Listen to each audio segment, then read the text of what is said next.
Track 14A।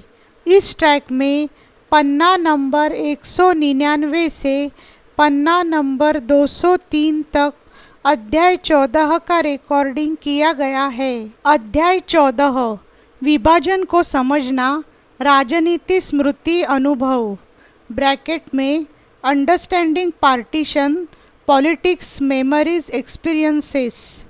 स्मरणीय बिंदु, सन 1947 में हमारी आज़ादी से जुड़े हर्षोल्लास पर विभाजन का ऐसा कुठाराघात हुआ जिससे सारी खुशियाँ मुट्ठी में बंद रेत की तरह फिसल गई। सन 1947 में भारतीय उपमहाद्वीप में जो कुछ हुआ उसकी भीषणता को होलोकॉस्ट शब्द से ही समझा जा सकता है। यह घटना इतनी भयानक थी कि विभाजन बंटवारे जैसे शब्द से उसके सभी पहलू सामने नहीं आ पाते थे।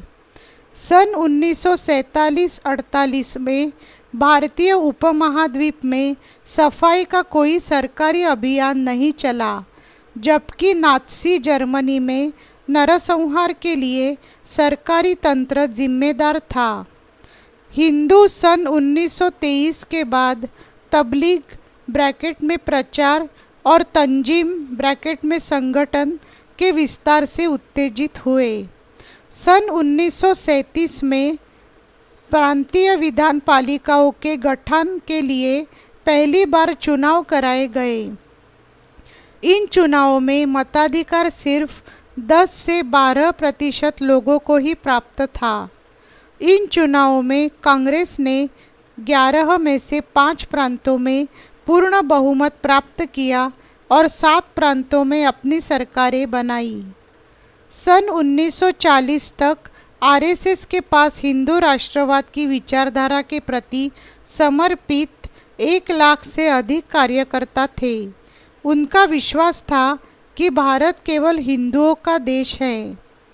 कांग्रेस वर्किंग कमेटी ने दिसंबर सन 1938 में यह घोषणा की कि कांग्रेस के सदस्य हिंदू महासभा के सदस्य नहीं बन सकते।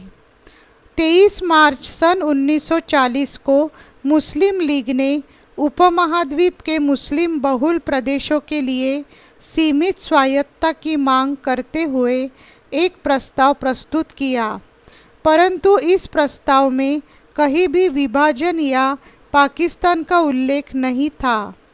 सन 1942 के विशाल भारत छोड़ो आंदोलन का परिणाम था कि अंग्रेज़ों को संभावित सत्ता हस्तांतरण के विषय में भारतीय पक्षों के साथ बातचीत के लिए तैयार होना पड़ा। जब सन 1945 में वार्ताएं फिर से प्रारंभ हुई तो अंग्रेज़ इस बात पर सहमत हुए कि एक केंद्रीय कार्यकारिणी सभा बनाई जाएगी जिसमें वायसराय और सशस्त्र सेनाओं के सेनापति को छोड़कर सभी सदस्य भारतीय होंगे। सन 1946 में फिर से प्रांतीय चुनाव हुए। सामान्य सीटों पर कांग्रेस को एक तरफा सफलता मिली। 91.3% गैर मुस्लिम वोट कांग्रेस को प्राप्त हुए। मार्च सन 1947 में कांग्रेस हाईकमान ने पंजाब को मुस्लिम बहुल और हिंदू सिख बहुल 2 भागों में बांटने के प्रस्ताव पर मंजूरी दे दी। कांग्रेस ने बंगाल को भी यही सिद्धांत अपनाने का सुझाव दिया। मार्च सन 1947 से लगभग 1 साल तक रक्तपात चलता रहा। सन 1971-72 में बांग्लादेश की स्थापना हुई। एनसीईआरटी अभ्यासार्थ प्रश्न उत्तर दीजिए ब्रैकेट में लगभग 100-150 शब्दों में। प्रश्न 1, सन 1940 के प्रस्ताव के जरिए मुस्लिम लीग ने क्या मांग की? उत्तर, सन 1940 में मुस्लिम लीग ने जो प्रस्ताव पास किया उसमें उपमहाद्वीप के मुस्लिम बहुल इलाकों हेतु सीमित स्वायत्तता की मांग की गई। इस अस्पष्ट से प्रस्ताव में कहीं भी विभाजन या पाकिस्तान का उल्लेख नहीं था। इस प्रस्ताव को लिखने वाले पंजाब के प्रधानमंत्री और यूनियनिस्ट पार्टी के नेता सिकंदर हयात खान ने 1 मार्च 1941 को पंजाब असेंबली को संबोधित करते हुए यह कहा था कि वह ऐसे पाकिस्तान की अवधारणा के विरुद्ध है जिसमें यहाँ मुस्लिम राज एवं बाकी जगहों पर हिंदू राज होगा। यदि पाकिस्तान का अर्थ है कि पंजाब में विशुद्ध मुस्लिम राज स्थापित होने वाला है तो मेरा उससे कोई संबंध नहीं है। उन्होंने अपने विचारों को संघीय इकाइयों के लिए उल्लेखनीय स्वायत्तता के आधार पर एक ढीले ढाले ब्रैकेट में संयुक्त महासंघ की स्थापना के समर्थन में फिर से दोहराया। प्रश्न 2, कुछ लोगों को ऐसा क्यों लगता था कि बंटवारा बहुत अचानक हुआ? उत्तर, मुस्लिम लीग के द्वारा पाकिस्तान की मांग पूर्ण रूप से स्पष्ट नहीं थी। उपमहाद्वीप के मुस्लिम बहुल प्रदेशों के लिए सीमित स्वायत्तता की मांग से लेकर विभाजन होने के बीच बहुत ही कम समय लगा, सिर्फ 7 साल। यह कोई नहीं जानता था कि पाकिस्तान के गठन का क्या अर्थ होगा और उससे भविष्य में लोगों का जीवन कैसा होगा। सन 1947 में अपने मूल प्रदेश को छोड़कर नए स्थान पर जाने वाले अनेक लोगों को यही लगता था कि जैसे ही शांति की स्थापना होगी वे वापस लौट आएंगे। प्रारंभ में मुस्लिम नेताओं ने भी एक संप्रभु राज्य के रूप में पाकिस्तान की मांग पर विशेष बल नहीं दिया था। स्वयं जिन्ना भी पाकिस्तान की सोच को सौदेबाजी में एक पैंतरे के रूप में प्रयोग कर रहे थे। इसका उद्देश्य सरकार द्वारा कांग्रेस को मिलने वाली रियायतों पर रोक लगाना तथा मुसलमानों के लिए और अधिक छूट प्राप्त करना था। दूसरे विश्व युद्ध के कारण अंग्रेज़ों को स्वतंत्रता की औपचारिक वार्ताएं कुछ समय के लिए टालनी पड़ी, परंतु सन 1942 में आरंभ हुए विशाल भारत छोड़ो आंदोलन के परिणाम स्वरूप अंग्रेज़ों को झुकना पड़ा और संभावित सत्ता हस्तांतरण हेतु भारतीय पक्षों के साथ बातचीत हेतु तैयार होना पड़ा। प्रश्न 3, आम लोग विभाजन को किस तरह देखते थे? उत्तर, आम लोग विभाजन को अलग अलग प्रकार से देख रहे थे, जो निम्नलिखित है। 1, कुछ लोगों को लगता था कि शांति स्थापित होते ही वे अपने अपने घरों को लौट आएंगे। वे इसे कोई स्थायी प्रक्रिया नहीं मान रहे थे। 2, वे मानते थे कि पाकिस्तान के गठन का मतलब यह नहीं होगा कि जो लोग एक देश के एक हिस्से से दूसरे हिस्से में जाएंगे तो उनके साथ बाद में भी कठोरता होगी, उन्हें वीज़ा व पासपोर्ट ज़रूर प्राप्त करना होगा। 3, कुछ लोग इसे एक प्रकार का गृह युद्ध मान रहे थे। 4, मार काट व लड़ाई झगड़े से बचे कुछ लोग इसे मारी मारी, मार्शल लॉ, रोला, हुल्लड़ आदि शब्दों से संबोधित कर रहे थे। 5, कुछ ऐसे भी लोग थे जो स्वयं को उजड़ा हुआ और असहाय अनुभव कर रहे थे। 6, कुछ लोगों के लिए यह विभाजन उनसे बचपन की यादें छीनने वाला तथा मित्रों व रिश्तेदारों से उनको तोड़ने वाला था। प्रश्न 4, विभाजन के खिलाफ महात्मा गांधी की दलील क्या थी? उत्तर, महात्मा गांधी विभाजन के सख्त खिलाफ थे। उनकी यह दलील थी कि लोगों का हृदय परिवर्तन किया जा सकता है। उनका विश्वास था कि देश में सांप्रदायिक एकता पुनः स्थापित हो जाएगी। अतः विभाजन की कोई ज़रूरत नहीं है। भारत के लोग हिंसा व घृणा का रास्ता छोड़कर फिर से एक साथ मिलकर अपनी समस्याओं का समाधान कर लेंगे।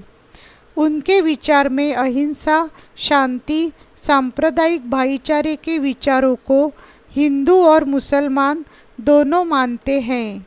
इसलिए उन्होंने प्रत्येक स्थान पर हिंदू और मुसलमानों को शांति बनाए रखने, परस्पर प्रेम और एक दूसरे की रक्षा करने का आह्वान किया। गांधी जी स्वीकार करते थे कि सैकड़ों वर्षों से हिंदू मुस्लिम एक साथ रहते आए हैं। वे एक जैसी वेशभूषा धारण करते हैं, एक जैसा भोजन करते हैं। इसलिए शीघ्र ही घृणा को भूलकर फिर से पहले की तरह एक दूसरे के सुख दुख में भाग लेंगे। प्रश्न 5, विभाजन को दक्षिणी एशिया के इतिहास में एक ऐतिहासिक मोड़ क्यों माना जाता है? उत्तर, भारत का विभाजन सन 1947 में हुआ, जिसके परिणाम स्वरूप पाकिस्तान का स्वतंत्र राज्य अस्तित्व में आया। यह विभाजन भारत तथा पाकिस्तान दोनों के लिए एक ऐतिहासिक मोड़ था, क्योंकि अब तक दोनों का इतिहास एक ही था, परंतु अब यह दो अलग अलग धाराओं में बहने लगा। ये निम्नलिखित तथ्य भी इस बात की पुष्टि करते हैं। 1, यह बंटवारा संप्रदायों के नाम पर हुआ था।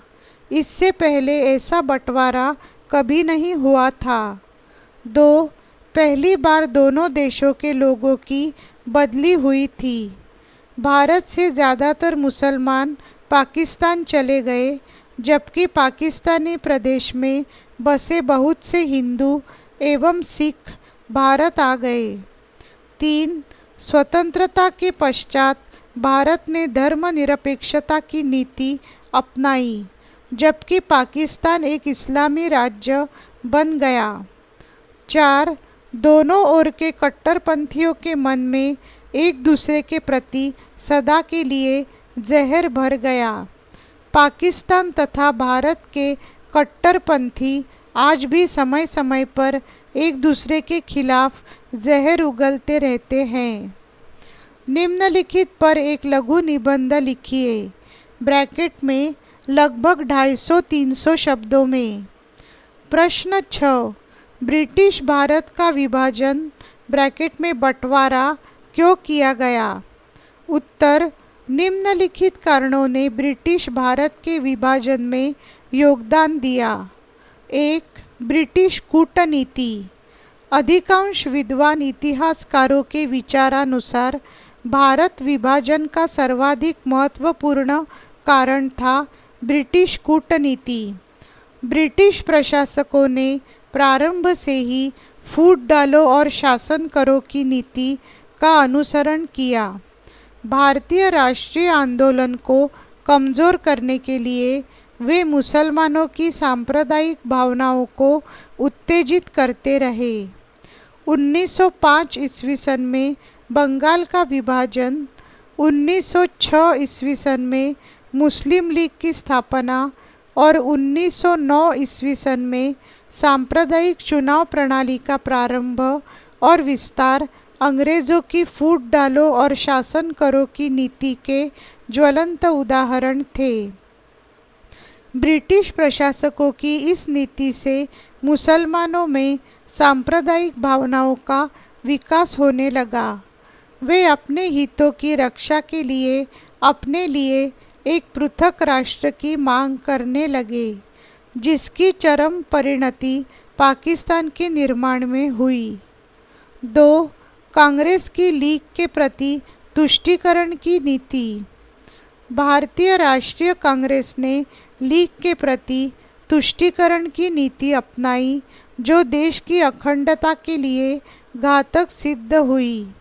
कांग्रेस ने बार बार लीग को संतुष्ट करने का प्रयत्न किया, जिसके परिणाम स्वरूप लीग की अनुचित मांगें दिन प्रतिदिन बढ़ने लगी। मुस्लिम लीग के प्रति कांग्रेस की शिथिल एवं त्रुटिपूर्ण नीति से जिन्नाह को विश्वास हो गया था कि परिस्थितियों से विवश होकर कांग्रेस विभाजन के लिए तैयार हो जाएगी और अंततः ऐसा ही हुआ भी। 3. सांप्रदायिक दंगे। 1946 ईस्वी सन के चुनाव के पश्चात लीग ने पाकिस्तान की स्थापना के लिए प्रबल आंदोलन प्रारंभ कर दिया था। 16 अगस्त 1946 ईस्वी सन को लीग ने प्रत्यक्ष कार्यवाही दिवस मनाया, जिसके परिणाम स्वरूप बंगाल, बिहार और पंजाब में भयंकर हिंदू मुस्लिम दंगे हो गए। संपूर्ण देश गृहयुद्ध की आग में जलने लगा। जैसे जैसे सांप्रदायिक तनाव बढ़ता गया, भारतीय सिपाही और पुलिस वाले भी अपने पेशेवर प्रतिबद्धता को भूलकर हिंदू, मुसलमान अथवा सिख के रूप में आचरण करने लगे। अतः देश को भयंकर विनाश से बचाने के लिए कांग्रेस ने विभाजन को स्वीकार कर लेना ही श्रेयस्कर समझा। 4. कांग्रेस की भारत को शक्तिशाली बनाने की इच्छा। मुस्लिम लीग की गतिविधियों से यह स्पष्ट हो चुका था कि लीग कांग्रेस से किसी भी रूप में समझौता अथवा सहयोग करने के लिए तैयार नहीं थी। कांग्रेस के प्रमुख नेता यह भली भांति समझ चुके थे कि स्वतंत्रता प्राप्ति के पश्चात भी लीग कांग्रेस के प्रत्येक कार्य में रुकावट डालेगी तथा तोड़फोड़ की नीति अपनाएगी, जिसके परिणाम स्वरूप देश निरंतर दुर्बल होता जाएगा। अतः देश को विनाश से बचाने के लिए उन्होंने विभाजन को स्वीकार कर लेना अधिक उचित समझा। 5. लॉर्ड माउंटबेटन के प्रयास। मुस्लिम लीग द्वारा पाकिस्तान के निर्माण के लिए प्रत्यक्ष कार्यवाही प्रारंभ कर दिए जाने के कारण संपूर्ण देश में हिंसा की ज्वाला धधकने लगी। अतः लॉर्ड माउंटबेटन ने पंडित जवाहरलाल नेहरू और सरदार वल्लभ भाई पटेल को विश्वास दिला दिया कि मुस्लिम लीग के बिना शेष भारत को शक्तिशाली और संगठित बनाना अधिक उचित होगा। कांग्रेसी नेताओं को गृहयुद्ध अथवा पाकिस्तान, इन दोनों में से किसी एक का चुनाव करना था। उन्होंने गृहयुद्ध से बचने के लिए पाकिस्तान के निर्माण को स्वीकार कर लिया। इस प्रकार अनेक कारणों के संयोजन ने देश के विभाजन को अपरिहार्य बना दिया था। प्रश्न 7. बंटवारे के समय औरतों के क्या अनुभव रहे? उत्तर: बंटवारे के समय औरतों के बहुत ही कटु अनुभव रहे। 1. उनके साथ बलात्कार हुए और उनका अपहरण करके उन्हें बार बार खरीदा और बेचा गया। 2. उन्हें अजनबियों के साथ जिंदगी बिताने के लिए मजबूर किया गया। 3. परिवार के सम्मान की रक्षा के नाम पर उन्हें मार डाला गया अथवा मरने के लिए विवश किया गया। इस कारनामे को बहादुरी और शहीदी का नाम दिया गया। 4. कई औरतों ने अपनी इज्जत की रक्षा के लिए आत्महत्या कर ली। उन्हें शत्रु के हाथ में पड़ना पसंद नहीं था। 5. उनके बारे में जो निर्णय लिए गए उनमें उनकी सलाह नहीं ली गई। दूसरे शब्दों में, अपने जीवन के बारे में निर्णय लेने के उनके अधिकार की उपेक्षा कर दी गई। 6. भारत तथा पाकिस्तान दोनों ही देशों की सरकारों ने औरतों के प्रति कोई संवेदनशील रुख नहीं अपनाया। कई मामलों में घर बसा चुकी औरतों को भी पुनः उनके देश वापस भेज दिया गया। इस प्रकार उनकी जिंदगी बर्बाद हो गई और परिवार उजड़ गया। प्रश्न 8. बंटवारे के सवाल पर कांग्रेस की सोच कैसे बदली?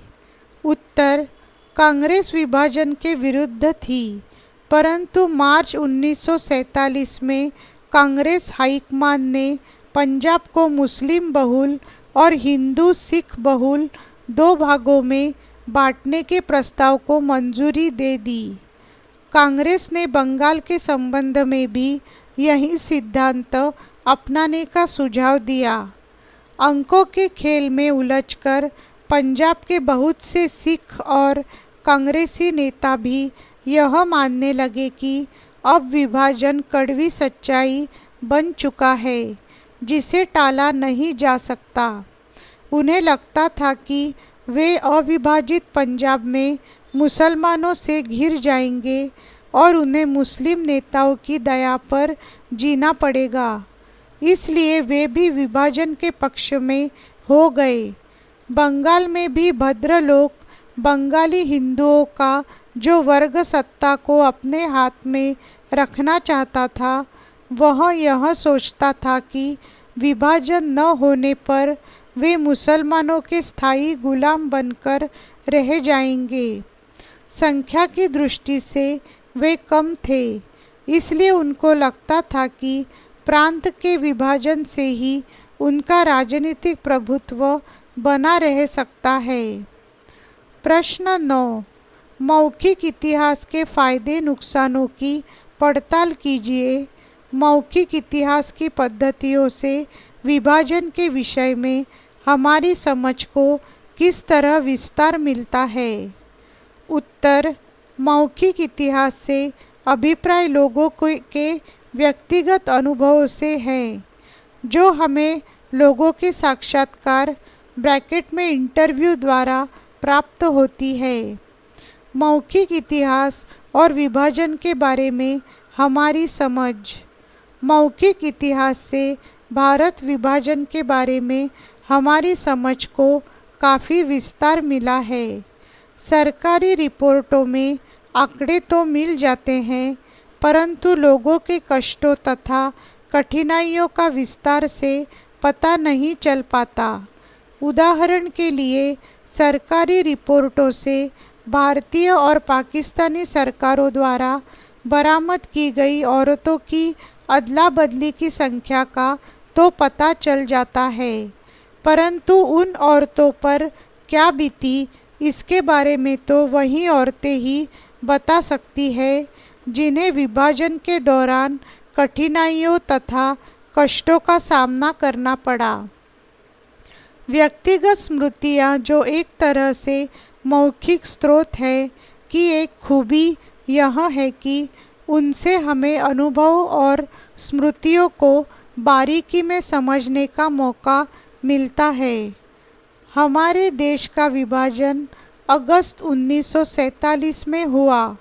लाखों लोगों ने बंटवारे की पीड़ा और हिंसक ब्रैकेट में काले दौर को देखा।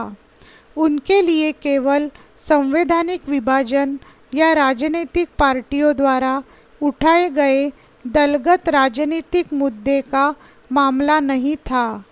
मौखिक इतिहास की गवाही देने वाले और सुनने वाले लोगों के लिए यह बदलाव का ऐसा वक्त था जिसकी उन्होंने कभी कल्पना नहीं की थी। मौखिक इतिहास लाभ और हानि। लाभ। 1. इससे विभाजन के समय साधारण लोगों की कठिनाइयों और मुश्किलों की जानकारी प्राप्त होती है, जैसे उनके साथ क्या हुआ, किस प्रकार उनकी जानें बचाई गई या कैसे उनके परिवार के सदस्यों को मारा गया। 2. मौखिक इतिहास के आधार पर एक सजीव व बहुरंगी वृत्तांत लिखने में सहायता मिलती है, क्योंकि प्रत्येक व्यक्ति अपना अनुभव अलग अलग दृष्टिकोण व प्रकार से बताता है। 3. मौखिक इतिहास से हमें गरीब और कमज़ोर लोगों के अनुभवों का पता चलता है। यह जानकारी महत्वपूर्ण होती है, क्योंकि साधारणतया इतिहास इन लोगों को नज़रअंदाज कर देता है, वह उनका वर्णन बहुत कम करते हैं। हानियाँ। 1. मौखिक इतिहास में सटीकता की कमी होती है तथा उसका वर्णन क्रम के अनुसार करना कठिन होता है। 2. मौखिक इतिहास छोटे छोटे कई प्रकार के अनुभवों पर निर्भर करता है। इस आधार पर कोई सामान्य निष्कर्ष निकालना कठिन होता है क्योंकि इसका गवाह या प्रत्यक्षदर्शी एक या कुछ व्यक्ति होते हैं। 3. कई बार मौखिक इतिहास के अनुभव अप्रासंगिक होते हैं और उनका इतिहास से संबंध नहीं होता। मौखिक इतिहास के स्रोत: 1. विभाजन की त्रासदी झेल चुके वे लोग जो अब तक जीवित हैं अथवा जो अपने अनुभवों का ब्यौरा अपनी संतानों को दे गए हैं। 2. विभाजन के समय ध्वस्त हुए अथवा जला दिए गए भवनों के मुख्य अवशेष। 3. मानववादी स्वयंसेवकों के अनुभव। 4.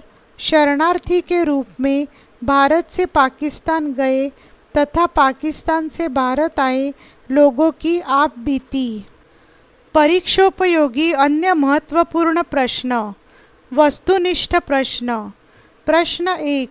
सही विकल्प चुनकर लिखिए। 1. भारत विभाजन का मूल कारण था: ए. सांप्रदायिक सद्भावना, बी. सांप्रदायिक बैर भाव, सी. हिंदुओं की संख्या अधिक होना, डी. मुसलमानों की संख्या अधिक होना। उत्तर है बी. सांप्रदायिक बैर भाव। 2. लखनऊ समझौता हुआ: ए. दिसंबर 1916 को, बी. दिसंबर 1929 को, सी. जनवरी 1915 को, डी. जनवरी 1917 को। उत्तर है ए. दिसंबर 1916 को। 3. बांग्लादेश की स्थापना हुई: ए. सन 1952 में, बी. सन 1971 में, सी. सन 1975 में, डी. सन 1948 में। उत्तर है बी. सन 1971 में। 4. बांग्लादेश की स्थापना ने जिन्ना के किस सिद्धांत को नकार दिया: ए. एक राष्ट्रीय सिद्धांत, बी. द्विराष्ट्र सिद्धांत, सी. संकीर्ण राष्ट्रीय सिद्धांत, डी. त्रिराष्ट्रीय सिद्धांत। उत्तर है बी. द्विराष्ट्र सिद्धांत। 5. मुस्लिम लीग की स्थापना किस स्थान पर हुई: ए. लखनऊ, बी. ढाका, सी. अलीगढ़, डी. लाहौर। उत्तर है बी. ढाका। 6. हिंदू महासभा की स्थापना हुई: ए. सन 1917 में, बी. सन 1916 में, सी. सन 1915 में, डी. सन 1906 में। उत्तर है सी. सन 1915 में। 7. मुसलमानों के लिए सर्वप्रथम पृथक निर्वाचन क्षेत्र बनाए गए: ए. सन 1909, बी. सन 1919, सी. सन 1935, डी. सन 1892। उत्तर है ए. सन 1909। प्रश्न 2. रिक्त स्थानों की पूर्ति कीजिए। 1. भारत छोड़ो आंदोलन रिक्त स्थान था: भारत छोड़ो आंदोलन नेतृत्व विहीन था। 2. मुस्लिम लीग की स्थापना रिक्त स्थान में ढाका में हुई: मुस्लिम लीग की स्थापना 1906 ईस्वी सन में ढाका में हुई। 3. रिक्त स्थान आंदोलन का प्रमुख कार्यक्रम कांग्रेस के कार्यक्रम का प्रचार प्रसार करना था। लाल कुर्ती आंदोलन का प्रमुख कार्यक्रम कांग्रेस के कार्यक्रम का प्रचार प्रसार करना था। 4. रिक्त स्थान ने खादी के वस्त्र पहनकर शाही दरबार में भाग लिया था। गणेश वासुदेव जोशी ने खादी के वस्त्र पहनकर शाही दरबार में भाग लिया था। 5. असहयोग आंदोलन रिक्त स्थान को आरंभ किया गया था। असहयोग आंदोलन 1 अगस्त सन 1920 को आरंभ किया गया था। प्रश्न 3, एक शब्द वाक्य में उत्तर दीजिए। 1. भारत में हिल्बर्ट के विरुद्ध किस यूरोपीय संगठन ने आंदोलन चलाया था? उत्तर है यूरोपीय रक्षा संघ। 2. महात्मा गांधी तथा उनकी विचारधारा से प्रभावित होने वाला प्रथम जनजातीय नेता कौन था? उत्तर है जेदो नांग। 3. कांग्रेस के कार्यक्रम का प्रचार प्रसार करना किसका प्रमुख कार्यक्रम था? उत्तर है लाल कुर्ती आंदोलन। 4.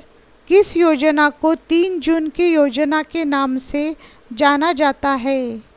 उत्तर है माउंटबेटन योजना को। 5. मुस्लिम लीग ने मुक्ति दिवस कब मनाया? उत्तर है 22 दिसंबर 1939 को। 6. महात्मा गांधी ने व्यक्तिगत सत्याग्रह के लिए प्रथम सत्याग्रही किसे चुना? उत्तर है विनोबा भावे। 7. सर सैयद अहमद खां का महानतम लक्ष्य क्या था? उत्तर है आधुनिक शिक्षा की उन्नति करना। 8. देवबंद आंदोलन का संबंध किस आंदोलन से था? उत्तर है बहावी आंदोलन से। 9. भारत छोड़ो आंदोलन को भारत के दीर्घकालीन हितों के लिए हानिकारक मानने वाले नेता कौन थे? उत्तर है सी राजगोपालाचारी। 10. मुस्लिम लीग की सीधी कार्यवाही दिवस के आह्वान पर सबसे विभत्स नरसंहार कहाँ हुआ? उत्तर है कलकत्ता में। यहाँ पर यह ट्रैक समाप्त हो रहा है। पुस्तक का शेष भाग हम अगली ट्रैक पर सुनेंगे। Track 14B। इस ट्रैक में पन्ना नंबर 204 से पन्ना नंबर 208 तक अध्याय 14 का रिकॉर्डिंग किया गया है। अति लघु उत्तरीय प्रश्न। प्रश्न 1, 1920 व 1930 के दशकों में कौन से मुद्दे हिंदुओं तथा मुसलमानों के बीच तनाव का कारण बने? उत्तर, मुसलमानों को मस्जिद के सामने संगीत, गौ रक्षा आंदोलन और आर्य समाज की शुद्धि के प्रयास जैसे मुद्दों पर क्रोध आया। दूसरी ओर हिंदू 1923 के बाद मुसलमानों के तबलीग ब्रैकेट में प्रचार और तंजीम ब्रैकेट में संगठन के विस्तार से उत्तेजित हुए। प्रश्न 2, पाकिस्तान और भारत के बीच संबंध बंटवारे की विरासत से गहरे तौर पर तय होते रहे हैं। इसके 2 परिणामों की व्याख्या कीजिए। उत्तर, 2 परिणाम। 1, दोनों ओर के कट्टरपंथियों के मन में एक दूसरे के प्रति सदा के लिए जहर भर गया। पाकिस्तान व भारत के कट्टरपंथी आज भी समय समय पर एक दूसरे के विरुद्ध कड़वी बातें करते रहते हैं। 2, स्वतंत्रता के पश्चात भारत ने धर्मनिरपेक्षता की नीति अपनाई, जबकि पाकिस्तानी एक इस्लामी राज्य बन गया। प्रश्न 3, 1878 ईस्वी सन के अधिनियम के विरुद्ध भारतीयों ने अपना रोष ब्रैकेट में गुस्सा प्रकट क्यों किया? उत्तर, 1878 ईस्वी सन के वर्नाक्यूलर प्रेस एक्ट में भारतीय भाषाओं में छपने वाले समाचार पत्रों पर प्रतिबंध लगा दिया गया। भारतीय जनता ने इसका मजबूती से विरोध किया, क्योंकि भारतीयों को लगा कि जैसे उनकी भावनाओं का गला घोटा जा रहा था। अतः उनके व्यापक रोष व विरोध को देखकर विवश होकर 1882 ईस्वी सन में लॉर्ड रिपन को यह एक्ट वापस लेना पड़ा। प्रश्न 4, 1947 के अंत तक ब्रैकेट में पंजाब में कानून व्यवस्था का नाश हो गया था। 2 उदाहरण देकर स्पष्ट कीजिए। उत्तर, 2 उदाहरण। 1, पूरा अमृतसर जिला रक्तपात में डूबा हुआ था, परंतु अंग्रेज अफसरों को सूझ ब्रैकेट में समझ नहीं पा रहा था कि स्थिति को कैसे संभाला जाए। 2, भारतीय सिपाही व पुलिस वाले हिंदू, मुसलमान अथवा सिख के रूप में आचरण करने लगे थे। प्रश्न 5, सन 1909 में मुसलमानों के लिए बनाए गए पृथक चुनाव क्षेत्रों के सांप्रदायिक राजनीति पर पड़े कोई 2 प्रभाव लिखिए। उत्तर, सन 1909 में मुसलमानों के लिए बनाए गए पृथक चुनाव क्षेत्रों के सांप्रदायिक राजनीति पर पड़े 2 प्रभाव इस प्रकार हैं।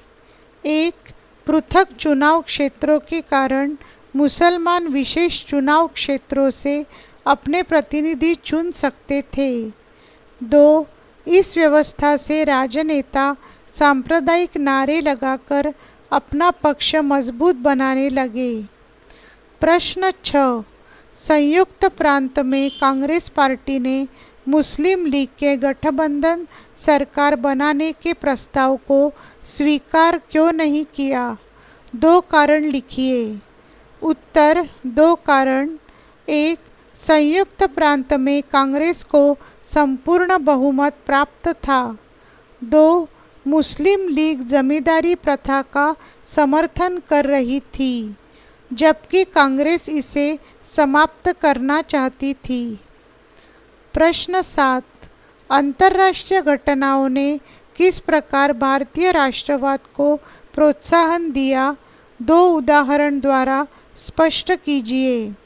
उत्तर, 2 उदाहरण।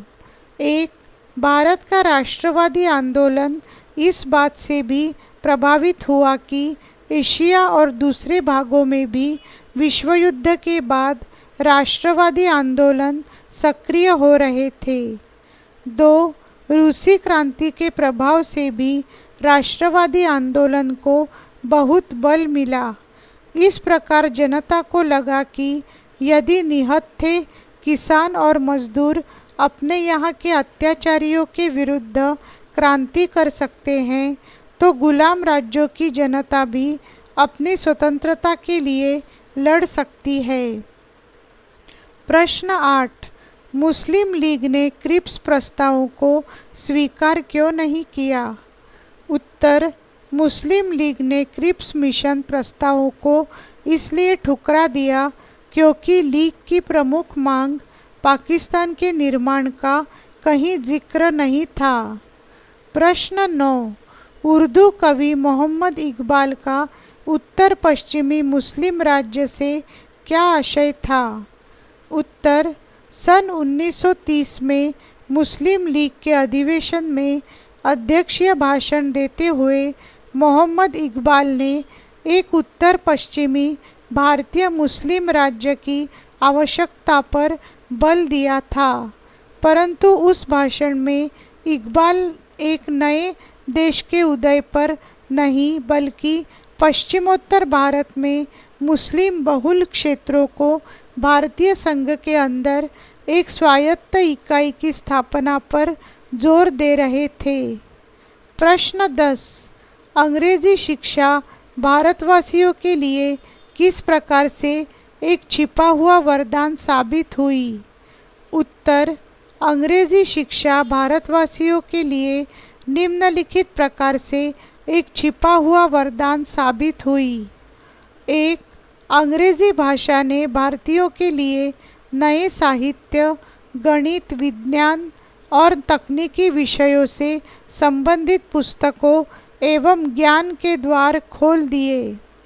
2, अंग्रेजी शिक्षा ने भारतीयों में राष्ट्रीय स्वाभिमान, राष्ट्रीय चेतना तथा रिक्तता जगाने में योगदान दिया।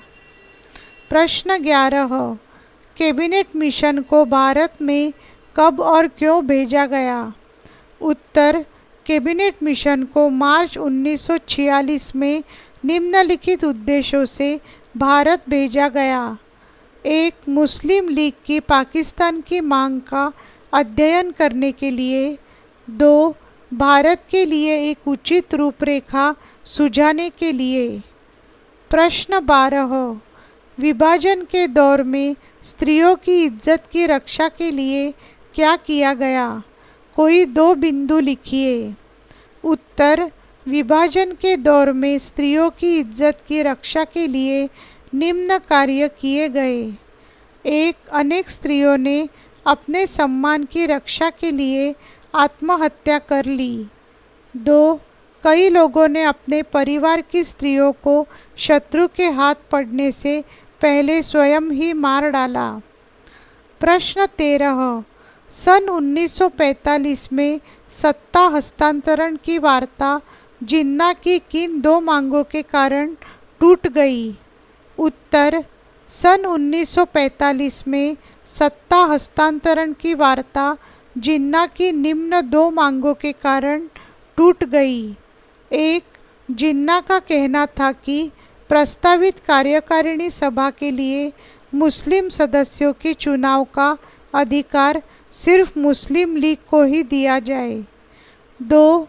जिन्ना सभा में सांप्रदायिक आधार पर वीटो की व्यवस्था भी चाहते थे।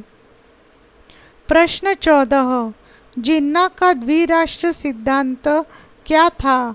यह किस प्रकार दृष्टि मिथ्या सिद्ध हुआ? उत्तर, जिन्ना का कहना था कि हिंदू और मुसलमान 2 अलग अलग राष्ट्र हैं, अतः वे एक स्थान नहीं रह सकते। उनके लिए अलग अलग राज्य होने चाहिए, परंतु धर्म आधारित यह सिद्धांत सन 1971-72 में बांग्लादेश की स्थापना से मिथ्या सिद्ध हुआ। प्रश्न 15, आत्मकथाओं के अध्ययन में इतिहासकारों के सामने आने वाली समस्याओं का वर्णन कीजिए। उत्तर, आत्मकथाओं के अध्ययन में इतिहासकारों के समक्ष आने वाली समस्याएं निम्न है। 1. आत्मकथाएं लेखक अपनी स्मृति के आधार पर लिखता है। 2. लेखक जो बातें भूल गया होता है उसे वह अनदेखा कर देता है। 3. आत्मकथा का लेखक प्रायः लोगों के सामने अपनी छवि स्वच्छ दिखाने का प्रयास करता है। उसकी त्रुटियां इतिहासकारों से छिपी रह जाती है। प्रश्न 16, प्रेस ने किन 2 तरीकों से भारत में राष्ट्रीय जागृति को बढ़ाने में सहायता की थी? उत्तर, प्रेस ने निम्न 2 तरीकों से भारत में राष्ट्रीय जागृति को बढ़ाने में सहायता की थी। 1. प्रेस ने ब्रिटिश सरकार की जनविरोधी नीतियों और प्रतिक्रियावादी दृष्टिकोण को जनता के समक्ष खोलकर रख दिया। 2. प्रेस से सर्वसाधारण ब्रैकेट में आम जनता सचेत हो गया। आत्मसम्मान, राष्ट्रभक्ति, राष्ट्रीय स्वाभिमान तथा बलिदान की भावना से पूर्ण जनमत तैयार हो गया। यह संपूर्ण चमत्कार प्रेस का ही था। प्रश्न 17, भारतीय राष्ट्रवादियों और सांप्रदायिकतावादियों की राजनीति में आधारभूत अंतर लिखिए। उत्तर, आधारभूत अंतर: 1. हिंदुओं के मध्य हिंदू महासभा जैसे सांप्रदायिक संगठनों के बीच अस्तित्व के कारण मुस्लिम लीग के प्रचार को बहुत बल मिला। 2. भारत हिंदुओं का देश है और हिंदू एक अलग राष्ट्र है, यह कहकर हिंदू सांप्रदायिकतावादियों ने मुस्लिम सांप्रदायिकतावादियों की बात दोहराई। अतः भारत में उन्होंने भी 2 राष्ट्रों के सिद्धांत को स्वीकार कर लिया। प्रश्न 18, भारत का विभाजन लोगों के जीवन पर क्या प्रभाव डालता है? उल्लेख कीजिए। उत्तर, भारत विभाजन ब्रैकेट में 14-15 अगस्त 1947 के कारण लाखों लोग उजड़ गए। बहुत से लोग शरणार्थी बनकर रह गए। उनको अपनी ज़िंदगी फिर से पूरी तरह नए तरीके व नए सिरे से बुननी पड़ी। प्रश्न 19, स्वदेशी आंदोलन के कौन से दूरगामी प्रभाव पड़े? लिखिए। उत्तर, स्वदेशी आंदोलन के निम्नलिखित दूरगामी प्रभाव पड़े। 1. इससे भारतीय उद्योगों को बहुत बढ़ावा मिला। 2. राष्ट्रीय काव्य, गद्य लेखन और पत्रकारिता का विकास हुआ। 3. ऐसे राष्ट्रीय शैक्षिक संस्थान खोले गए जहां साहित्यिक, तकनीकी या शारीरिक शिक्षा प्रदान की जाती थी। लघु उत्तरीय प्रश्न। प्रश्न 1, मौलाना अबुल कलाम आज़ाद की अध्यक्षता में कांग्रेस ने सन 1940 में व्यक्तिगत सत्याग्रह क्यों प्रारंभ किया? उत्तर, कांग्रेस चाहती थी कि ब्रिटिश सरकार उसे आश्वासन दे कि जैसे ही दूसरा विश्व युद्ध समाप्त होगा वह भारत को स्वतंत्रता दे देगी। इसलिए गांधी जी ने व्यक्तिगत नागरिक अवज्ञा आंदोलन 17 अक्टूबर सन 1940 को प्रारंभ किया। विनोबा भावे पहले सत्याग्रही थे। सरकार ने लगभग 30,000 सत्याग्रहियों को पकड़कर जेल में डाल दिया। ऐसे प्रमुख नेताओं में सी राजगोपालाचारी, सरोजिनी नायडू, अरुणा असफ अली, मियाँ इफ्तिखार उद्दीन प्रमुख थे। गांधी जी बड़े पैमाने पर सत्याग्रह चलाकर ब्रिटिश सरकार को एक नाजुक स्थिति के समय बड़ी मुसीबत में डालकर परोक्ष रूप से फासिस्ट देशों की मदद करना नहीं चाहते थे। प्रश्न 2, ऐसा कहना क्यों सही नहीं होगा कि बंटवारा सिर्फ सीधे सीधे बढ़ते हुए सांप्रदायिक तनावों के कारण हुआ? स्पष्ट कीजिए। उत्तर, पृथक चुनाव क्षेत्रों की व्यवस्था में मुसलमान अपने चुनाव क्षेत्रों में अपने प्रतिनिधि चुनने के लिए स्वतंत्र थे।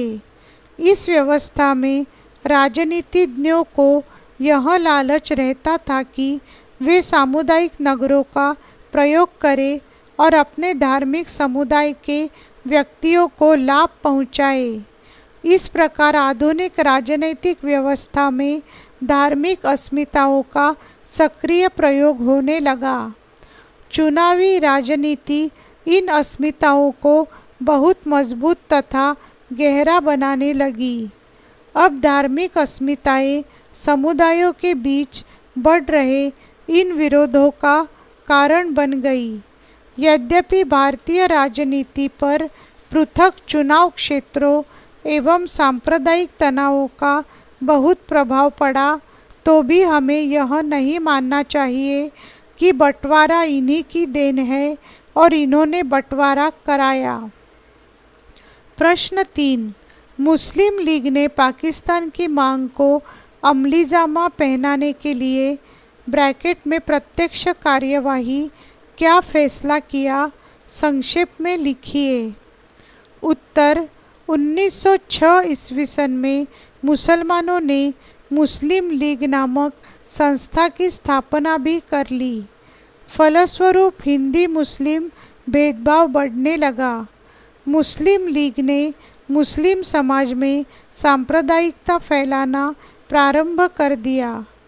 1940 ईस्वी सन तक हिंदू मुस्लिम भेदभाव इतना बढ़ गया कि मुसलमानों ने अपने लाहौर प्रस्ताव में पाकिस्तान की मांग की। मुस्लिम लीग की मांगें दिन प्रतिदिन बढ़ती जा रही थी और कांग्रेस इन्हें स्वीकार करती रही। 1916 ईस्वी सन के लखनऊ समझौते के अनुसार कांग्रेस ने सांप्रदायिक चुनाव प्रणाली को स्वीकार कर लिया। कांग्रेस की इस कमज़ोर नीति का लाभ उठाते हुए मुसलमानों ने देश के विभाजन की मांग आरंभ कर दी। पाकिस्तान की मांग मनवाने के लिए मुस्लिम लीग ने सीधी कार्यवाही आरंभ कर दी, जिससे सारे देश में सांप्रदायिक दंगे होने लगे। इन दंगों को सिर्फ भारत विभाजन द्वारा ही रोका जा सकता था। प्रश्न 4, भारत के विभाजन का बंगाल और पंजाब पर पड़े प्रभावों का विश्लेषण कीजिए। उत्तर, भारत विभाजन के पश्चात देश के विभिन्न भागों से मुस्लिम परिवार वर्षों तक पाकिस्तान की ओर पलायन करते रहे। देश के दूसरे भागों की तुलना में बंगाल में यह पलायन अधिक लंबे समय तक चलता रहा। पंजाब के विपरीत बंगाल में धर्म के आधार पर आबादी का बंटवारा भी उतना स्पष्ट नहीं था। बहुत से बंगाली हिंदू पूर्वी पाकिस्तान में, जबकि बहुत से बंगाली मुसलमान पश्चिम बंगाल में ही रुके रहे। अंततः बंगाली मुसलमानों ने पहल की और इस सिद्धांत को नकारते हुए पाकिस्तान से अलग होने का फैसला लिया। इस प्रकार सन 1971-72 में बांग्लादेश की स्थापना हुई। कहने का तात्पर्य यह है कि धार्मिक एकता पूर्वी और पश्चिमी पाकिस्तान को एक दूसरे से जोड़कर नहीं रख पाई। विभाजन का सबसे खूनी और विनाशकारी रूप पंजाब में देखने को मिला। पश्चिमी पंजाब से लगभग सभी हिंदुओं और सिखों को भारत की ओर तथा लगभग सभी पंजाबी भाषी मुसलमानों को पाकिस्तान की ओर खदेड़ दिया गया। यह सब कुछ सन 1946 से 1948 के बीच मात्र 2 साल तक हुआ। इस प्रक्रिया में भयंकर रक्तपात हुआ, अग्नि व लूटपाट की घटनाएं भी हुई। प्रश्न 5, भारतीय राजनीति में सांप्रदायिकता आ जाने के क्या परिणाम हुए? उत्तर, असहयोग आंदोलन स्थगित होने के बाद देश में सांप्रदायिक तनाव बढ़ गया। मुसलमानों ने तबलीग और हिंदुओं ने शुद्धि आंदोलन चलाए। इस तरह सांप्रदायिकता की भावना ने राजनीति में प्रवेश किया, जिसके निम्नलिखित परिणाम सामने आए। 1, सन 1920 के बाद लीग कांग्रेस से अलग हो गई तथा उसने सरकार के समक्ष अपनी सांप्रदायिक मांगें रखी। इधर हिंदू महासभा ने उन प्रांतों के हिंदुओं के लिए विशेषाधिकार मांगे जहां वे अल्पसंख्यक थे। इसी प्रकार के विशेषाधिकार मुसलमानों ने भी मांगना प्रारंभ कर दिया। 2, सांप्रदायिक प्रवृत्तियों के कारण राष्ट्रीय आंदोलन की प्रगति में बाधा आने लगी। अनेक दल अंग्रेज़ों को देश से बाहर निकालने के उद्देश्य को छोड़कर स्वयं के संप्रदाय के विषय में सोचने लगे। उनका देश की समस्याओं तथा निर्धनता से कोई संबंध न रहा। 3, देश के विभिन्न भागों में अनेक सांप्रदायिक दंगे हुए। दंगों के कारण अंग्रेज़ों को बल मिला तथा राष्ट्रीय हित में कमी आई। गांधी जी ने इन दंगों के विरोध में अनशन भी किया, परंतु फिर भी सांप्रदायिकता के विषैले रूप ने राष्ट्रीयता के महत्व को हिलाकर रख दिया। 4, तत्कालीन वायसराय ने कांग्रेसी नेताओं को सांप्रदायिक दंगों से बचाने के लिए विभाजन की योजना को स्वीकार कर लेने पर राजी कर लिया। इस प्रकार सन 1947 में देश का विभाजन हो गया। प्रश्न 6, सन 1946 के प्रांतीय चुनावों पर एक आलोचनात्मक टिप्पणी लिखिए। उत्तर, सन 1937 के बाद सन 1946 में एक बार फिर प्रांतीय चुनाव हुए। इसमें एक सामान्य सीटों पर कांग्रेस को एक तरफा सफलता मिली। 91.3% गैर मुस्लिम वोट कांग्रेस को मिले। 2 मुसलमानों के लिए आरक्षित सीटों पर मुस्लिम लीग को भी ऐसी ही सफलता मिली। मध्य प्रांत में उसने भी 30% सीटें जीती। उसे मुस्लिम वोटों में से 86.6% वोट मिले। सभी प्रांतों की कुल 509 आरक्षित सीटों में से 442 पर मुस्लिम लीग विजयी रही। इसका अर्थ यह है कि सन 1946 में ही मुस्लिम लीग स्वयं को मुस्लिम मतदाताओं के बीच सबसे प्रभावी पार्टी के रूप में स्थापित कर पाई। अब वह भारत के मुसलमानों की एकमात्र प्रवक्ता होने का दावा कर सकती थी। परंतु एक बात ध्यान देने योग्य है कि इन चुनावों में मताधिकार बहुत ही सीमित था। जनसंख्या के सिर्फ 10-12% भाग को ही प्रांतीय चुनावों में मतदान करने का अधिकार दिया गया था। केंद्रीय असेंबली के चुनावों में तो सिर्फ 1% लोगों को ही मताधिकार दिया गया था। प्रश्न 7, सन 1946 में कैबिनेट मिशन द्वारा सुझाई गई योजना की समीक्षा कीजिए तथा कांग्रेस और मुस्लिम लीग दोनों ने कैबिनेट मिशन की सिफारिशों को क्यों ठुकरा दिया, स्पष्ट कीजिए। उत्तर, कैबिनेट मिशन मार्च सन 1946 में मुस्लिम लीग की मांग ब्रैकेट में पाकिस्तान की का अध्ययन करने और स्वतंत्र भारत के लिए उचित राजनीतिक रूपरेखा सुझाने के लिए दिल्ली आया। 3 सदस्यीय इस मिशन ने 3 महीने तक भारत का दौरा किया और निम्नलिखित सुझाव दिए। 1. भारत का ढीला ढाला त्रिस्तरीय महासंघ होगा।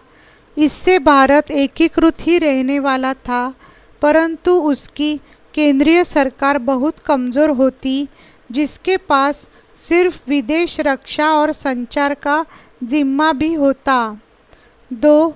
संविधान सभा का चुनाव करते हुए वर्तमान प्रांतीय सभाओं को 3 भागों में समूहबद्ध किया जाना था। हिंदू बहुल प्रांतों को समूह क, पश्चिमोत्तर मुस्लिम बहुल प्रांतों को समूह ख और पूर्वोत्तर ब्रैकेट में असम सहित के मुस्लिम बहुल प्रांतों को समूह ग में रखा गया था। 3. प्रांतों के इन खंडों या समूहों को मिलाकर क्षेत्रीय इकाइयों का गठन किया जाना था। माध्यमिक स्तर की कार्यकारी तथा विधायी शक्तियाँ उनके पास ही रहती। सिफारिशों तथा प्रभावों का ठुकराया जाना। 1. प्रारंभ में सभी दलों ने इन सुझावों को स्वीकार कर लिया, परंतु बाद में वे इनकी भिन्न भिन्न प्रकार से व्याख्या करने लगे। 2. मुस्लिम लीग की मांग थी कि संघ का निर्माण अनिवार्य हो और भविष्य में संघ से अलग होने का अधिकार भी होना चाहिए। 3. कांग्रेस यह भी चाहती थी कि प्रांतों को अपनी इच्छा का समूह चुनने का अधिकार हो। 4. इस प्रकार कैबिनेट मिशन के प्रस्ताव को अस्वीकार कर दिया गया, जिसने भारत विभाजन की भूमिका तैयार की। प्रश्न 8. भारत में मुस्लिम लीग की स्थापना के क्या कारण थे? इसकी स्थापना में अंग्रेज़ों की विभाजन एवं शासन करो की नीति का क्या योगदान था? उत्तर, भारत में मुस्लिम लीग की स्थापना के मुख्य कारण निम्नलिखित थे। 1. उच्च वर्ग के मुसलमान अभी तक यह नहीं भूले थे कि मुसलमानों ने वर्षों तक भारत पर शासन किया है, परंतु अंग्रेज़ी शासनकाल में उनके सभी अधिकार छीन गए थे। वे अपनी संस्था स्थापित करके फिर से प्रभावशाली स्थान प्राप्त करना चाहते थे। 2. अलीगढ़ के मुसलमान एंग्लो ओरिएंटल कॉलेज के मुस्लिम छात्रों को अंग्रेज़ प्रिंसिपल हिंदुओं के विरुद्ध भड़काते रहते थे। अंग्रेज़ों की विभाजन एवं शासन करो की नीति का योगदान। मुस्लिम लीग की स्थापना में अंग्रेज़ों की विभाजन एवं शासन करो की नीति का भी मुख्य योगदान था। इस नीति पर चलते हुए उन्होंने मुसलमानों को हिंदुओं के विरुद्ध खड़ा करने का प्रयास किया। उन्होंने बताया कि कांग्रेस एक हिंदू संस्था है और वह मुस्लिम हितों के विषय में नहीं सोच सकती। अंग्रेज़ों की यह नीति सफल रही तथा मुसलमानों ने अपनी एक अलग संस्था बनाने का निर्णय कर लिया। यह संस्था 1906 ईस्वी सन में मुस्लिम लीग के रूप में अस्तित्व में आई। प्रश्न 9. लखनऊ समझौते के क्या परिणाम सामने आए? संक्षेप में लिखिए।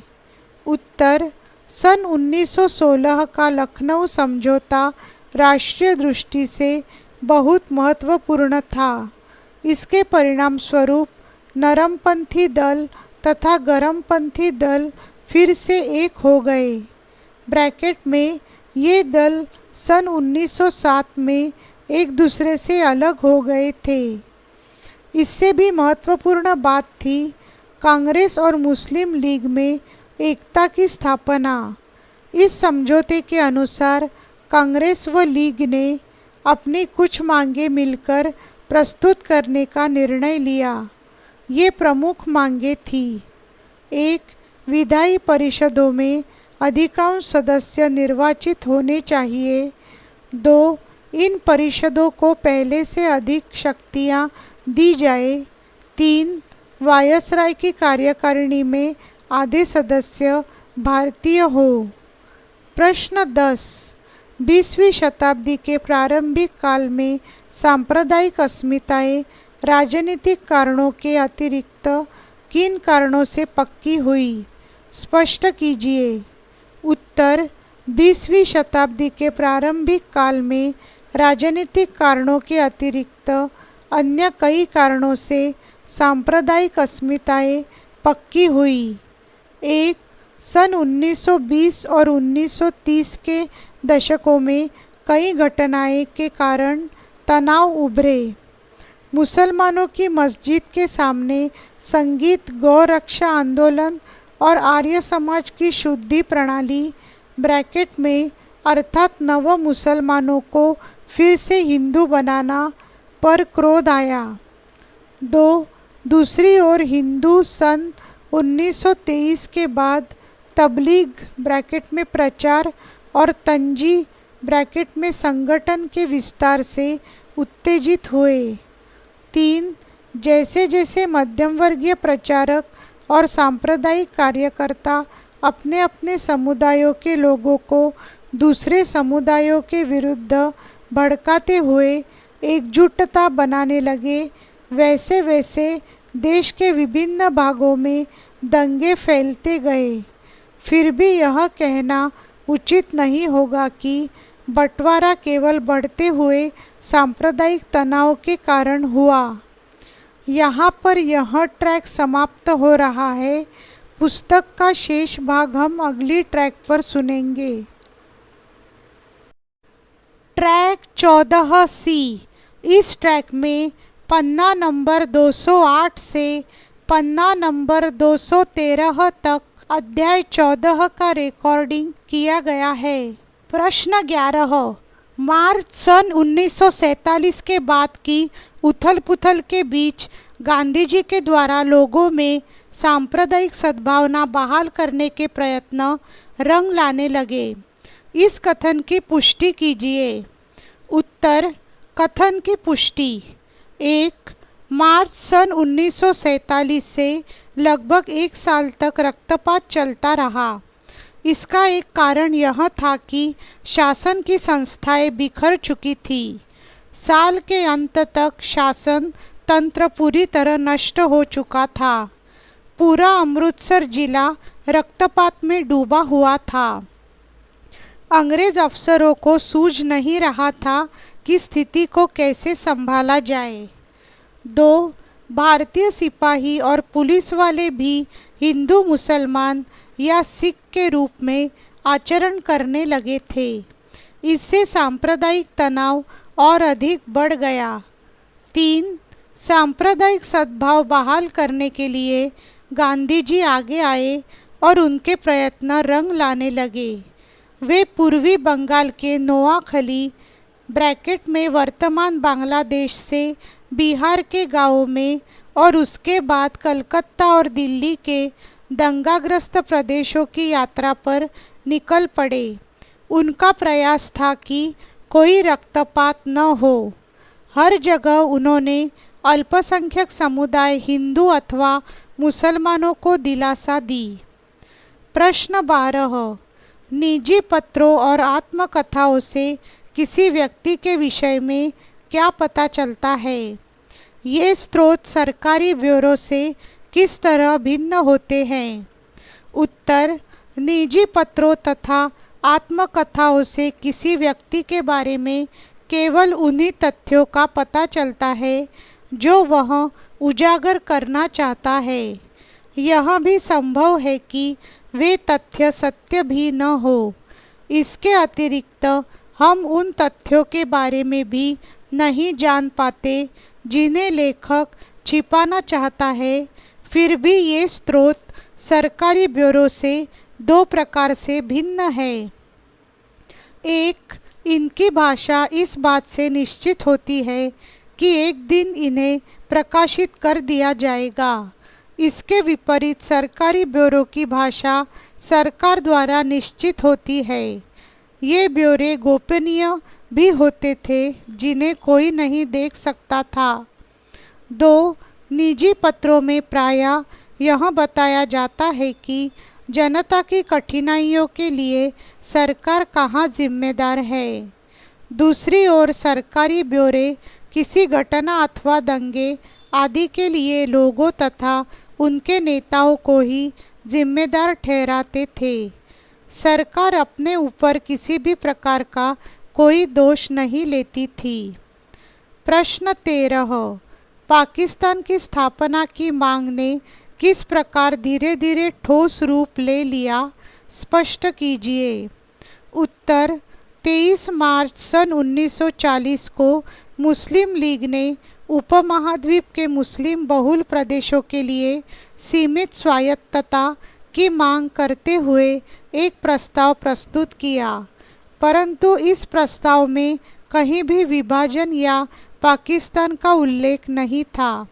उसके विपरीत इस प्रस्ताव को लिखने वाले पंजाब के प्रधानमंत्री और यूनियनिस्ट पार्टी के नेता सिकंदर दयात खान ने 1 मार्च 1941 में पंजाब असेंबली को संबोधित करते हुए कहा था कि वह ऐसे पाकिस्तान की अवधारणा का विरोध करते हैं जिसमें यहाँ मुस्लिम राज और बाकी जगह हिंदू राज होगा। कुछ लोगों का मानना है कि पाकिस्तान के गठन की मांग उर्दू कवि मोहम्मद इकबाल से आरंभ होती है। सन 1930 में मुस्लिम लीग के अधिवेशन में अध्यक्ष पद से भाषण देते हुए उन्होंने एक उत्तर पश्चिमी भारतीय मुस्लिम राज्य की स्थापना पर बल दिया था, परंतु उस भाषण में इकबाल एक नए देश के उदय पर नहीं बल्कि पश्चिमोत्तर भारत में मुस्लिम बहुल इलाकों की एक स्वायत्त इकाई की स्थापना पर बल दे रहे थे। यह इकाई संघ के भीतर ही होनी थी। प्रश्न 14। कांग्रेस ने मुस्लिम लीग का संयुक्त सरकार बनाने का प्रस्ताव क्यों अस्वीकार कर दिया? व्याख्या कीजिए। उत्तर, कांग्रेस मंत्रालयों ने भी मुस्लिम लीग तथा कांग्रेस के बीच की खाई को गहरा कर दिया। संयुक्त प्रांत में पार्टी ने गठबंधन सरकार बनाने के बारे में मुस्लिम लीग के प्रस्ताव को ठुकरा दिया था, क्योंकि मुस्लिम लीग जमींदारी प्रथा का समर्थन कर रही थी, जबकि कांग्रेस उसे समाप्त करना चाहती थी। भले ही कांग्रेस ने इस दिशा में कोई ठोस कदम नहीं उठाया था, न ही कांग्रेस को अपने मुस्लिम जनसंपर्क कार्यक्रम में कोई विशेष सफलता मिल पाई थी। इस प्रकार कांग्रेस के धर्मनिरपेक्ष और रेडिकल बयानों से रूढ़िवादी मुसलमान और मुस्लिम भूस्वामी तो चिंता में पड़ ही गए। साथ ही कांग्रेस भी मुसलमानों को अपनी ओर आकर्षित करने में सफल नहीं हो पाई। प्रश्न 15, अंतरिम सरकार की असफलता का क्या कारण था? उत्तर, अंतरिम सरकार की असफलता के निम्न कारण थे। अंतरिम सरकार में कांग्रेस और मुस्लिम लीग दोनों दलों को साथ साथ कार्य करने का अवसर मिला, परंतु लीग कांग्रेस के हर कार्य को करने में कोई न कोई रोड़ा अटका देती थी। फलस्वरूप देश में रचनात्मक कार्य किए जाने की बजाय सांप्रदायिकता पर आधारित रक्तपात और लूटमार के बेहुदा कार्य हुए। ऐसे परिणामों को देखकर कांग्रेस ने यह पूरी तरह निर्णय कर लिया कि लीग के साथ मिलकर कार्य करने से देश का विकास संभव नहीं है। अतः उन्होंने एक आवश्यक बुराई के रूप में भारत विभाजन स्वीकार कर लिया। प्रश्न 16, कांग्रेस ने भारत विभाजन को किस उद्देश्य से स्वीकार किया? उत्तर, कांग्रेस ने सांप्रदायिक दंगों के भय से मुक्ति पाने के लिए भी यह विभाजन स्वीकार किया था। यह भय उन्हें लॉर्ड और लेडी माउंटबेटन ने दिखाया था, परंतु क्या कांग्रेस गवर्नर जनरल की बात मानने की बजाय उस पर यह दबाव नहीं डाल सकती थी कि इन दंगों के खलनायकों को कुचला जाए? ब्रिटिश सरकार यदि असहयोग आंदोलन और भारत छोड़ो आंदोलन जैसे ज़बरदस्त जन आंदोलन कुचल सकती थी, तो क्या वह सांप्रदायिक दंगे फैलाने वाले कुछ एक लोगों को नहीं कुचल सकती थी? यदि ऐसा हो जाता तो भारत विभाजन अवश्य ही टल सकता था। प्रश्न 17, गांधी जी दिल्ली में गुरुद्वारा सिसगंज में सिखों की एक सभा को संबोधित करने कब आ गए और उन्होंने वहां क्या देखा? उनकी प्रतिक्रियाओं तथा दूसरी प्रतिक्रियाओं को संक्षेप में स्पष्ट कीजिए। उत्तर, 28 नवंबर सन 1947 को गुरु नानक जयंती के मौके पर जब गांधी जी सिखों की सभा को संबोधित करने गए तो उन्होंने देखा कि चांदनी चौक की सड़क पर एक भी मुसलमान चलता फिरता नज़र नहीं आ रहा था। शाम को उन्होंने अपने भाषण में कहा कि हमारे लिए सबसे शर्मनाक बात है कि चांदनी चौक की सड़क पर एक भी मुसलमान नहीं है। गांधी जी बहुत समय तक यहीं रहे और इस सोच से तंग आकर कि मुसलमानों को शहर से बाहर खदेड़ दिया जाए, उन्होंने अनशन शुरू कर दिया। इस अनशन में उनके साथ पाकिस्तान से आए सिख व हिंदू शरणार्थी भी शामिल थे। मौलाना आज़ाद ने लिखा है कि इस अनशन का असर आसमान की बिजली जैसा रहा। प्रश्न 18, उन 3 समूहों के विषय में संक्षेप में लिखिए जिनके विषय में सन 1946 में भारतीय संघ के बारे में कैबिनेट मिशन ने प्रस्ताव रखा था।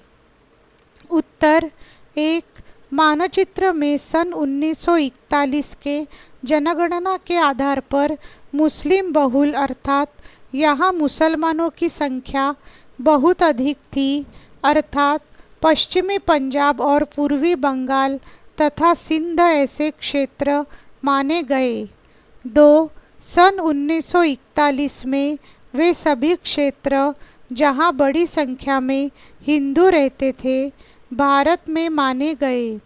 इनमें केरल और कुछ क्षेत्र देशी राज्यों को छोड़कर लगभग सारा उत्तरी भारत और अधिकांश दक्षिण भारत, जिसमें महाराष्ट्र, तमिलनाडु, कर्नाटक, मध्य प्रदेश और उड़ीसा, बिहार और उत्तर प्रदेश शामिल थे। 3. मानचित्र में जो देशी रियासतों के क्षेत्र थे उनको कैबिनेट मिशन ने कोई स्पष्ट निर्देश नहीं दिए। वस्तुतः ब्रिटिश सरकार उन्हें अपना प्रिय मानती थी और उन्हें वह 3 विकल्प स्वयं स्वतंत्र रहे, पाकिस्तान में मिले या भारतीय संघ में शामिल हो जाए देना चाहती थी। प्रश्न 19. सन 1947 में स्वतंत्र भारत की प्रमुख समस्याओं का विश्लेषण कीजिए जिनका उसे सामना करना पड़ा। उत्तर 1. सन 1947 में स्वतंत्र भारत के सामने समस्याओं का पर्वत खड़ा था। इनमें सबसे अधिक गंभीर समस्या थी शरणार्थी लोगों के रहने और उनके खाने का प्रबंध। लाखों की संख्या में हिंदू घर द्वार छोड़कर पाकिस्तान से भारत आए थे। उनके रोजगार की भी गंभीर समस्या थी। भारत की आर्थिक दशा इतनी कमज़ोर थी कि वह अंग्रेज़ों द्वारा बिगड़ी हुई कृषि व्यवस्था को इतनी तेज़ी से नहीं सुधार सकती थी कि सभी लोगों के लिए अनाज का प्रबंध हो सके। 2. देश में शांति व्यवस्था कायम करना भी ज़रूरी था जिससे लोगों में सद्भावना उत्पन्न हो, क्योंकि लोग सांप्रदायिकता से बुरी तरह प्रभावित हो चुके थे। 3. देशी राज्यों के पुनर्गठन की समस्या भी बड़ी गंभीर थी, क्योंकि अंग्रेज़ों ने उन्हें स्वतंत्र करते हुए स्पष्ट कहा था कि वे चाहे तो पाकिस्तान में मिले अथवा भारत में, अतः उन पर कोई बाहरी दबाव नहीं डाला जाएगा। हैदराबाद, जूनागढ़ जैसे भारत के अंदरूनी भागों में भी देशी राज्य थे। उनकी पाकिस्तान से मिलने की इच्छा देखकर भारत के नेताओं को चिंता हुई, अतः सरदार वल्लभ भाई पटेल जैसे लौह पुरुष ने इस समस्या का समाधान बड़ी तत्परता से किया। प्रश्न 20.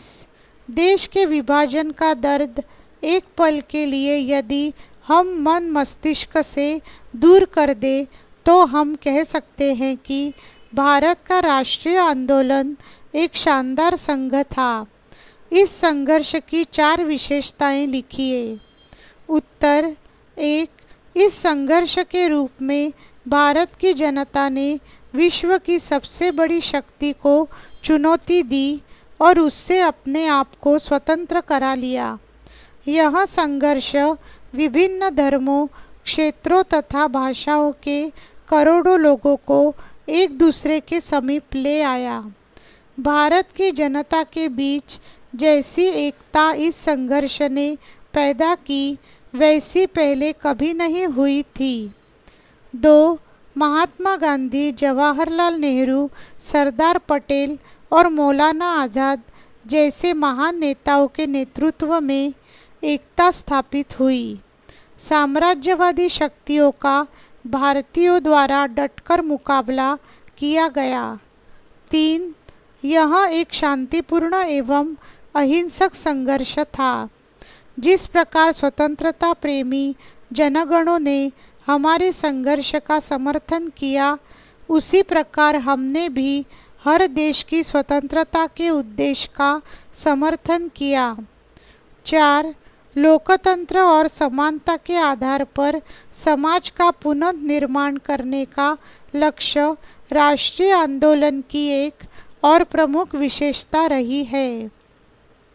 प्रश्न 21.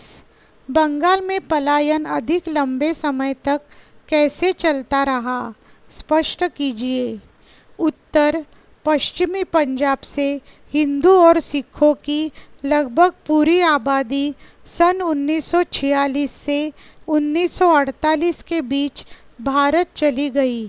भारत के विभिन्न हिस्सों तथा यूपी और बिहार से मुस्लिम परिवार सन 1950 और 1960 में पाकिस्तान चले गए, लेकिन बंगाल में जनसंख्या की अदला बदली पंजाब की तरह नहीं थी। बहुत से हिंदू परिवारों ने पूर्वी पाकिस्तान में रहना पसंद किया और बहुत से बंगाली मुसलमान पश्चिम बंगाल में बने रहे। अंततः यह पूर्वी पाकिस्तान के बंगाली मुसलमान ही थे जिन्होंने जिन्ना के द्विराष्ट्रवाद को नकार दिया और पाकिस्तान से अलग होकर बांग्लादेश का निर्माण किया। प्रश्न 22, कांग्रेस मंत्रालयों ने कांग्रेस और मुस्लिम लीग के मध्य की खाई को कैसे और गहरा कर दिया, स्पष्ट कीजिए। उत्तर, सन 1937 में प्रांतीय विधायिकाओं के गठन के लिए पहली बार चुनाव कराए गए और कांग्रेस मंत्रालय बनाया गया। इन चुनावों में मताधिकार केवल 10 से 12% लोगों के पास था। कांग्रेस के परिणाम अच्छे रहे। उसने 11 में से 5 प्रांतों में पूर्ण बहुमत प्राप्त किया और 7 में अपनी सरकारें बनाई। मुसलमानों के लिए आरक्षित चुनाव क्षेत्रों में कांग्रेस का प्रदर्शन अच्छा नहीं रहा, परंतु मुस्लिम लीग भी इन क्षेत्रों में अच्छा नहीं कर पाई। संयुक्त प्रांत ब्रैकेट में वर्तमान में उत्तर प्रदेश में मुस्लिम लीग कांग्रेस के साथ मिलकर सरकार बनाना चाहती थी, परंतु यहाँ कांग्रेस का पूर्ण बहुमत था, इसलिए उसने लीग की इस मांग को ठुकरा दिया। कांग्रेस पार्टी ने मुस्लिम लीग के उस प्रस्ताव को अस्वीकार कर भी दिया था जिसमें वह जमींदारी प्रथा का समर्थन करती प्रतीत होती थी, जबकि कांग्रेस उसको समाप्त करना चाहती थी। पाकिस्तान की स्थापना की मांग धीरे धीरे ठोस रूप ले रही थी।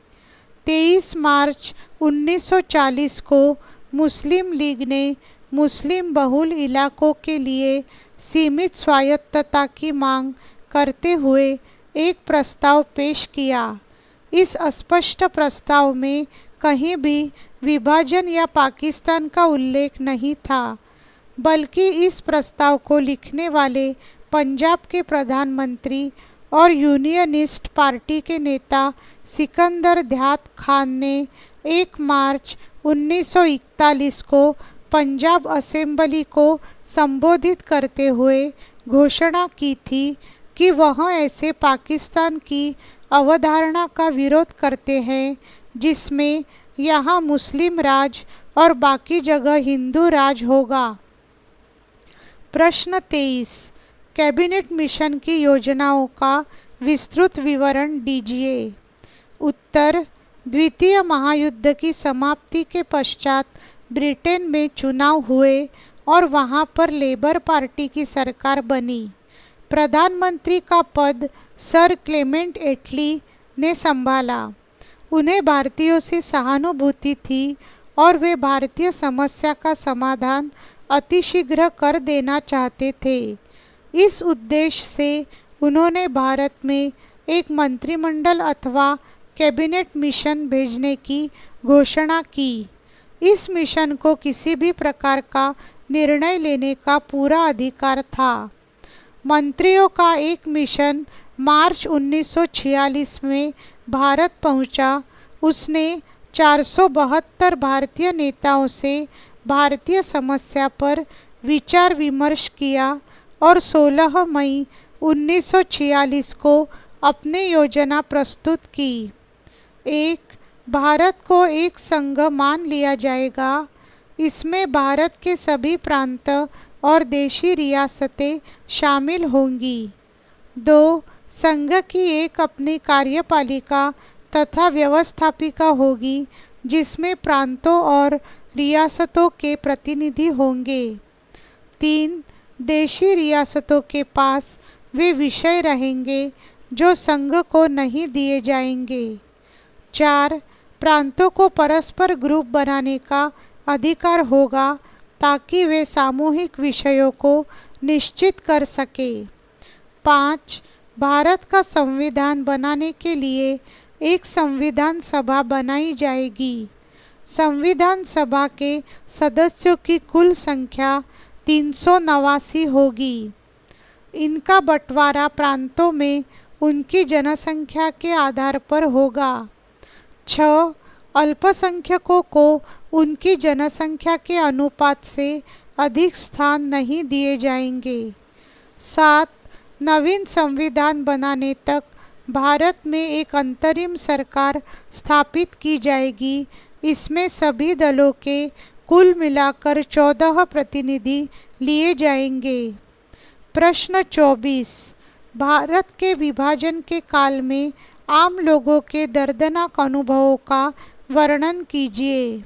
उत्तर: भारत के विभाजन के काल में आम लोगों के दर्दनाक अनुभवों का वर्णन निम्न प्रकार है। 1. बंटवारे के दौरान चारों ओर हिंसा व्याप्त थी। इसमें लाखों लोग मारे गए तथा बेघर हो गए। लगभग 1.5 करोड़ लोगों को सरहद के इस पार अथवा उस पार जाना पड़ा। लोग अपनी जड़ों, मकानों, खेतों तथा कारोबार से वंचित हो गए। अपनी स्थानीय व क्षेत्रीय संस्कृतियों से दूर होकर लोगों को दोबारा अपनी स्थिति ठीक करने के लिए मजबूर होना पड़ा। 2. बंटवारे के दौरान यह डर भी था कि औरतों की इज्जत नापाक हो सकती है, अतः औरतों को मार डाला गया। उदाहरण: रावलपिंडी जिले के थुआ खालसा गांव में 90 औरतों ने दुश्मनों के हाथों में पड़ने की अपेक्षा अपनी मर्जी से कुएं में कूदकर अपनी जान दे दी। 3. विभाजन के समय को 16 माह का गृहयुद्ध कहे तो अतिशयोक्ति नहीं होगी, क्योंकि सरहद के दोनों ओर लोगों का सफाया कराने का काम जारी था। लोगों ने इस घटना को मार्शल लॉ, मारामारी और रोला अथवा हुल्लड़ की संज्ञा दी।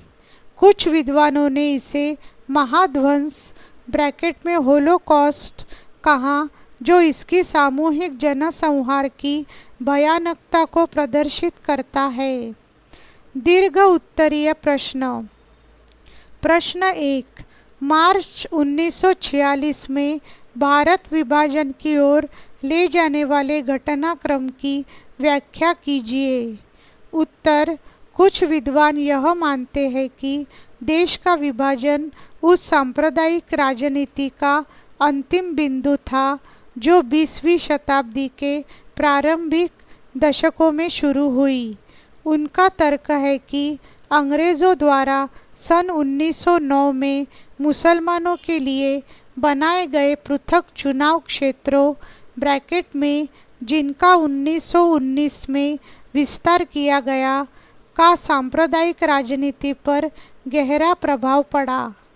पृथक चुनाव क्षेत्र। पृथक चुनाव क्षेत्रों की व्यवस्था में मुसलमान विशेष चुनाव क्षेत्रों में अपने प्रतिनिधि चुन सकते थे।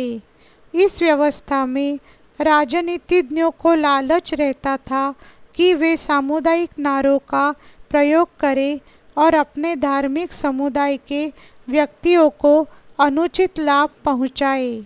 इस प्रकार आधुनिक राजनीतिक व्यवस्था में धार्मिक अस्मिताओं का सक्रिय प्रयोग होने लगा। चुनावी राजनीतिज्ञ अस्मिताओं को अधिक गहरा और मजबूत बनाने लगी। सांप्रदायिक अस्मिताओं के अन्य कारण। 20वीं शताब्दी के प्रारंभिक काल में राजनीतिक कारणों के अतिरिक्त अन्य कई कारणों से सांप्रदायिक अस्मिताएं पक्की हुई। जैसे मध्यम वर्गीय प्रचारक और सांप्रदायिक कार्यकर्ता अपने अपने समुदायों के लोगों को दूसरे समुदायों के विरुद्ध भड़काते हुए एकजुटता बनाने लगे। इसके अलावा कुछ अन्य कारण भी थे जो भारत को विभाजन की ओर ले जाने का कारण बनी। इनका संक्षिप्त विवरण इस प्रकार है। 1. कैबिनेट मिशन का आरंभ। द्वितीय महायुद्ध के बाद इंग्लैंड में श्रमिक दल ब्रैकेट में लेबर पार्टी की सरकार बनी। उसने भारत की समस्या का समाधान करने के लिए मंत्रियों का एक मिशन 12 मार्च 1946 को भारत भेजा। इस मिशन ने भारत के राजनीतिक नेताओं से बातचीत की तथा सिफारिश की कि भारत में संघीय सरकार की व्यवस्था की जाए। 2. सांप्रदायिक झगड़े। संविधान सभा के चुनाव सन 1946 में हुए जिसमें कांग्रेस का भारी सफलता मिली। ईर्ष्या के कारण मुस्लिम लीग ने सरकार में शामिल होने से इनकार कर दिया। उसने फिर से पाकिस्तान की मांग की और सीधी कार्यवाही करने का निश्चय किया। फलस्वरूप दंगे होने लगे। 3. अंतरिम सरकार की असफलता। सन 1946 में बनी अंतरिम सरकार में कांग्रेस और मुस्लिम लीग को समान मौका मिला, परंतु दोनों में कभी नहीं बनी। लीग हमेशा रोड़े अटका देती थी। इससे स्पष्ट हो गया कि हिंदू और मुसलमान एक होकर शासन नहीं चला सकते। 4. इंग्लैंड द्वारा भारत छोड़ने की घोषणा। 20 फरवरी 1947 को इंग्लैंड ने जून 1948 तक भारत छोड़ देने की घोषणा की। उसने कहा कि कांग्रेस और मुस्लिम लीग आपस में समझौता करे, परंतु लीग पाकिस्तान की मांग पर अड़ा रहा। फलस्वरूप ब्रिटिश सरकार ने विभाजन की योजना बनाई। 5. भारत का विभाजन। भारत विभाजन के उद्देश्य से लॉर्ड माउंटबेटन को भारत का वायसराय बनाकर भारत भेजा गया। उन्होंने अपनी सूझबूझ से एक ही मास में नेहरू और पटेल को विभाजन के लिए तैयार कर लिया। आखिर 1947 ईस्वी सन में भारत को 2 भागों में बांट दिया गया। प्रश्न 2. सन 1937 के प्रांतीय चुनावों ने भारत विभाजन की भूमिका किस प्रकार तैयार की, अथवा सन 1937 में हुए प्रांतीय चुनावों तथा उसके परिणामों एवं प्रभाव की चर्चा कीजिए। उत्तर: सन 1937 में पहली बार प्रांतीय संसदों के गठन के लिए चुनाव कराए गए। इन चुनावों में मताधिकार केवल 10 से 12% लोगों को प्राप्त था। परिणाम: इन चुनावों में कांग्रेस के लिए परिणाम अच्छे रहे। उसने 11 में से 5 प्रांतों में पूर्ण बहुमत प्राप्त किया और 7 में अपनी सरकारें बनाई। परंतु मुसलमानों के लिए आरक्षित चुनाव क्षेत्रों में उसका प्रदर्शन अच्छा नहीं रहा। मुस्लिम लीग भी इन क्षेत्रों में बहुत अच्छे परिणाम नहीं दिखा पाई। उसे इस चुनाव में कुल मुस्लिम मतों का केवल 4.4% भाग ही प्राप्त हुआ। उत्तर पश्चिम सीमा प्रांत में उसे एक भी सीट नहीं मिली। पंजाब की आरक्षित 84 सीटों में से केवल 2 प्राप्त हुई और सिंध में 33 में से केवल 31। प्रभाव: 1. संयुक्त प्रांत ब्रैकेट में वर्तमान उत्तर प्रदेश में मुस्लिम लीग कांग्रेस के साथ मिलकर सरकार बनाना चाहती थी, परंतु कांग्रेस ने उसके प्रस्ताव को ठुकरा दिया। कुछ विद्वानों का मत है कि इससे लीग के सदस्यों में यह बात घर कर गई कि यदि भारत अविभाजित रहा तो मुसलमानों के हाथ में सत्ता कभी नहीं आ पाएगी। 2. मुस्लिम लीग का मानना था कि मुसलमानों का प्रतिनिधित्व कोई मुस्लिम पार्टी ही कर सकती है, परंतु जिन्ना की यह जिद की मुस्लिम लीग को मुसलमानों का एकमात्र प्रवक्ता माना जाए उस समय बहुत कम लोगों को स्वीकार थी। 3. मुस्लिम लीग संयुक्त प्रांत बम्बई और मद्रास में लोकप्रिय थी, परंतु बंगाल में अभी भी उसका सामाजिक आधार काफ़ी कमज़ोर था। उत्तर पश्चिम सीमा प्रांत तथा पंजाब में तो न के बराबर था। आश्चर्य की बात यह है कि 10 साल बाद इन्हीं सब प्रांतों से पाकिस्तान बनाया गया। 4. कांग्रेसी मंत्रालयों ने भी मुस्लिम लीग और कांग्रेस के बीच की खाई को गहरा कर दिया।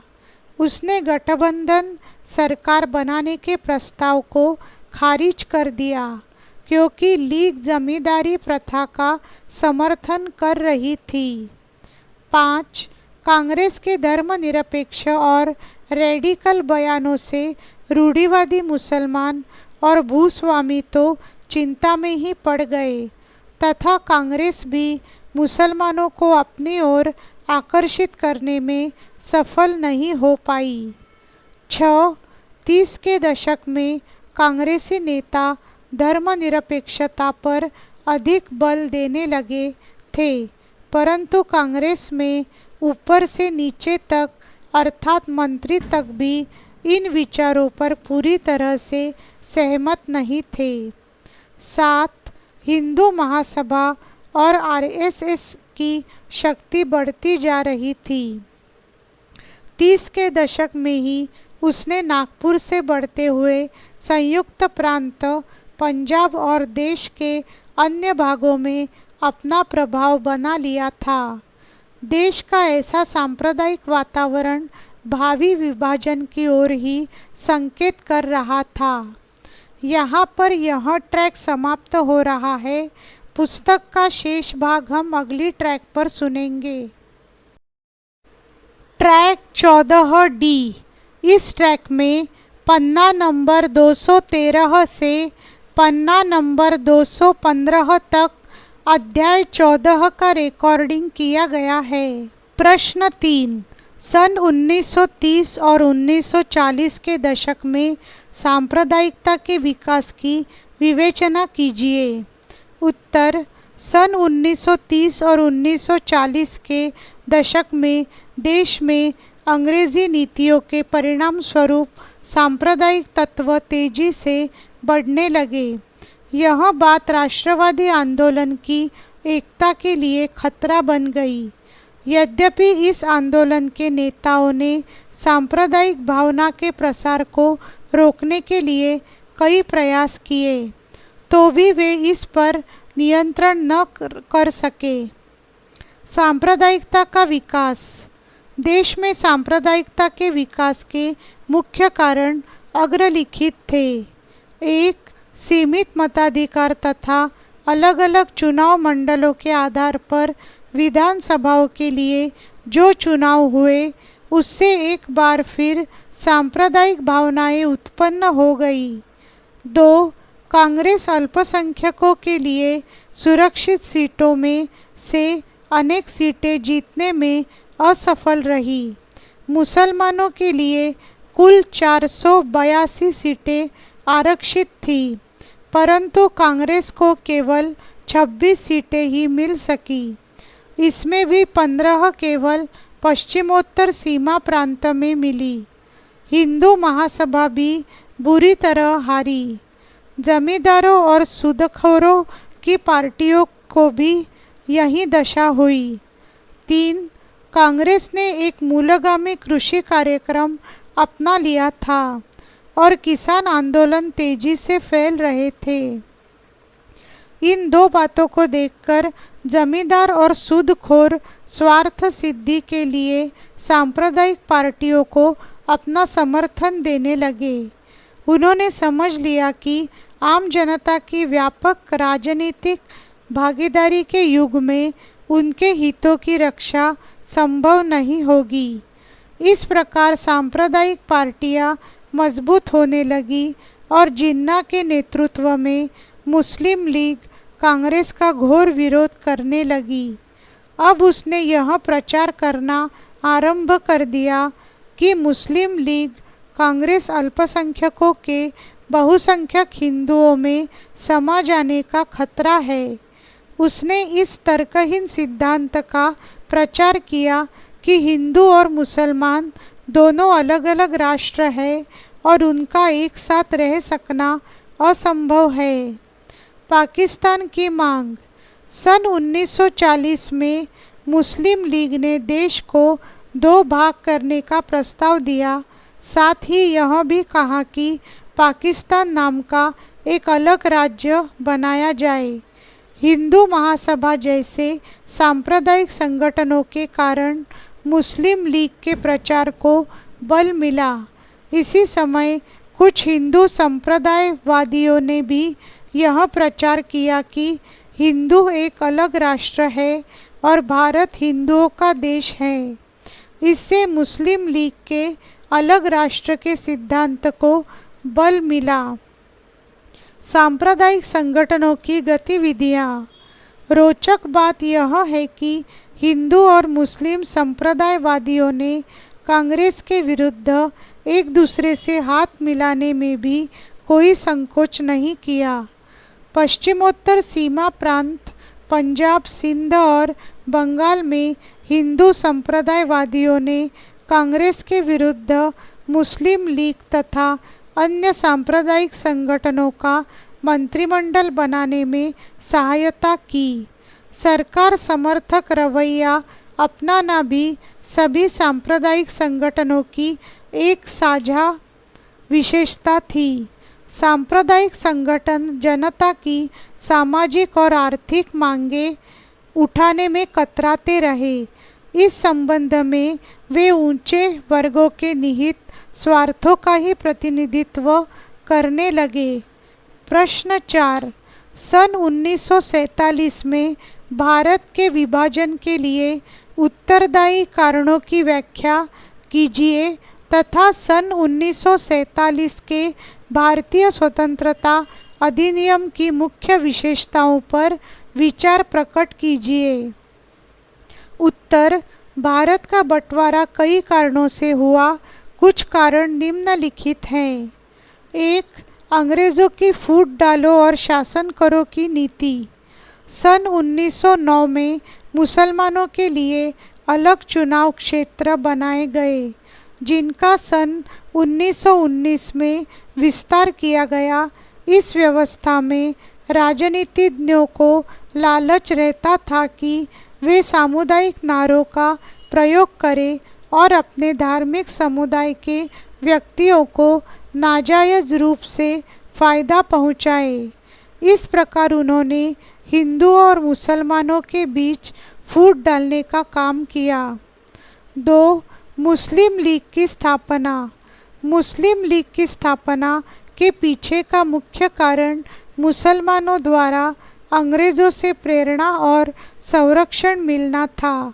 अपने हितों के लिए जिन्ना जैसे मुसलमान अंग्रेज़ों के भक्त बन गए।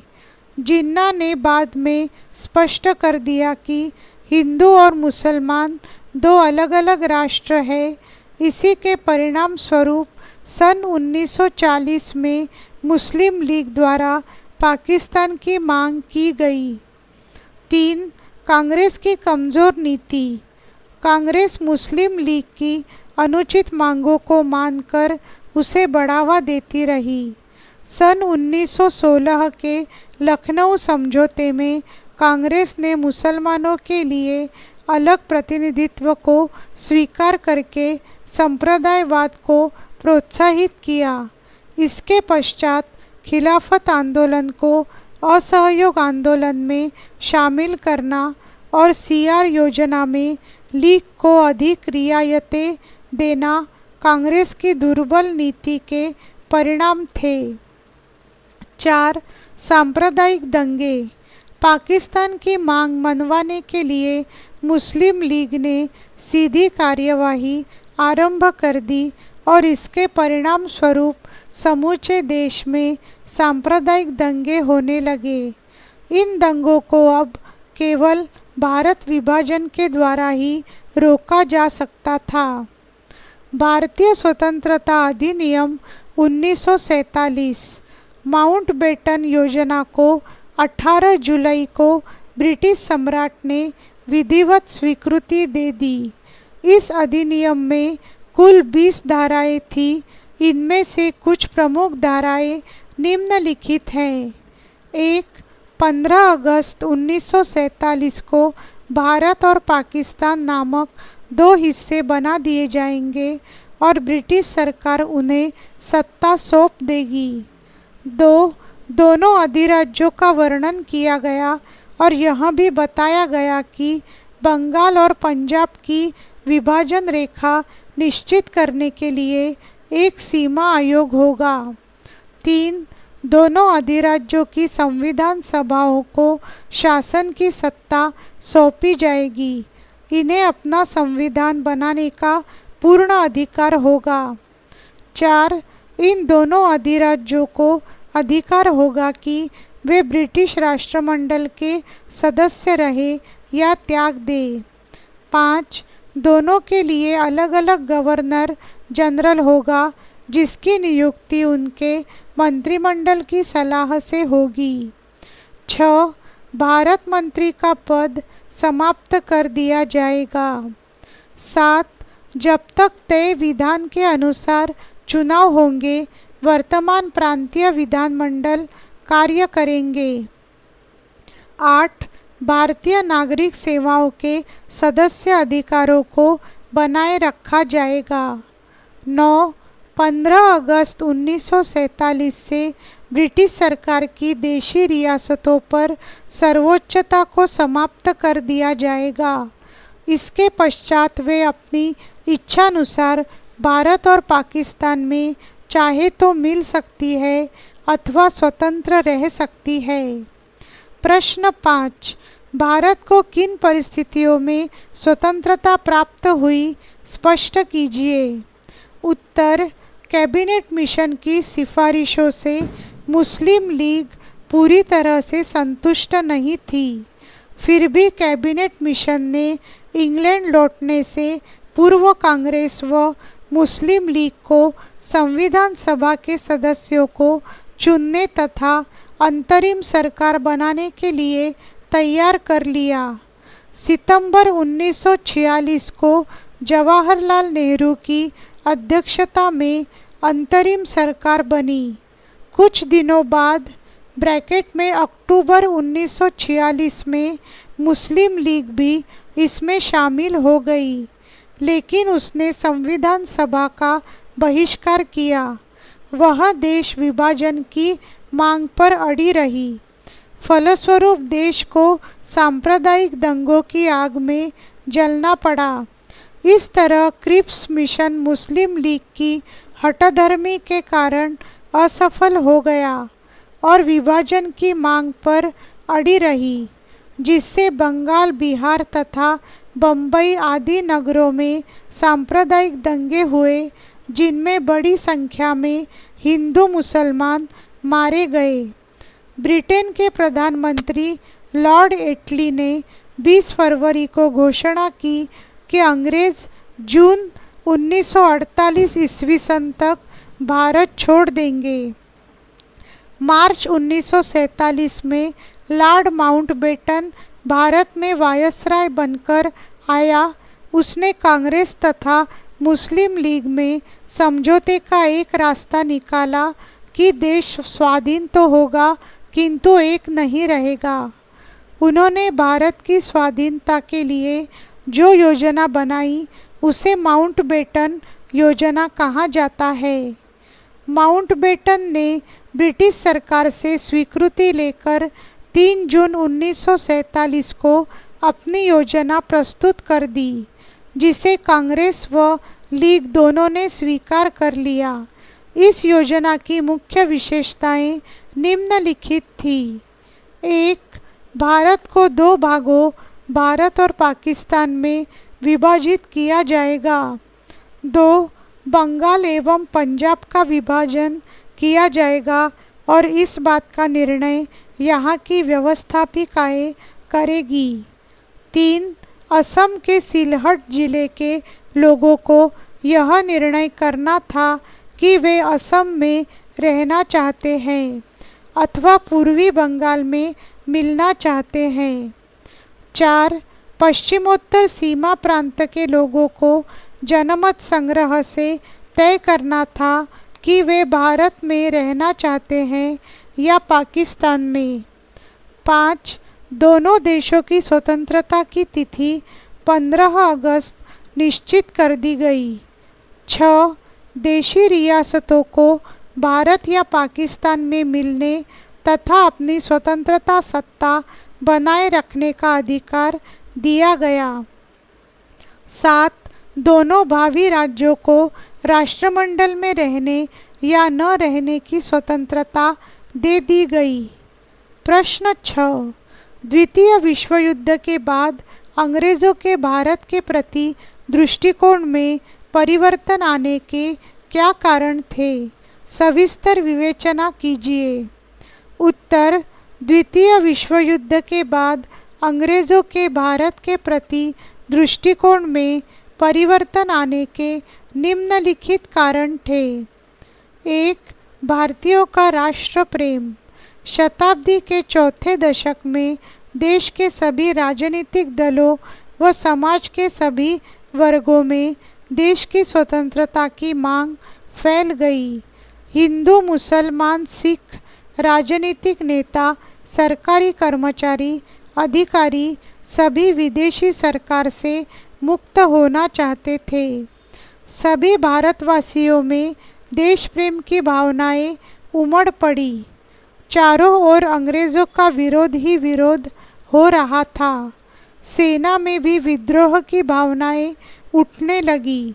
ऐसे में अंग्रेज़ों का भारत छोड़कर जाना निश्चित ही लगता था। 2. द्वितीय महायुद्ध के बाद अंग्रेज़ों की कमज़ोर स्थिति। दूसरे महायुद्ध के बाद अंग्रेज़ों की स्थिति कमज़ोर पड़ गई। इस युद्ध में इनको काफ़ी आर्थिक व जान माल का नुकसान उठाना पड़ा। उनकी अर्थव्यवस्था चरमरा गई थी। उनके बड़े बड़े उद्योग ठप्प हो गए। उनके पास भारत पर नियंत्रण बनाए रखने के लिए साधनों का अभाव था। इस कारण सन 1945 के बाद उन्होंने भारत छोड़ने का निर्णय लेना ही उचित समझा। 3. एशिया में राष्ट्रीय भावना की जागृति।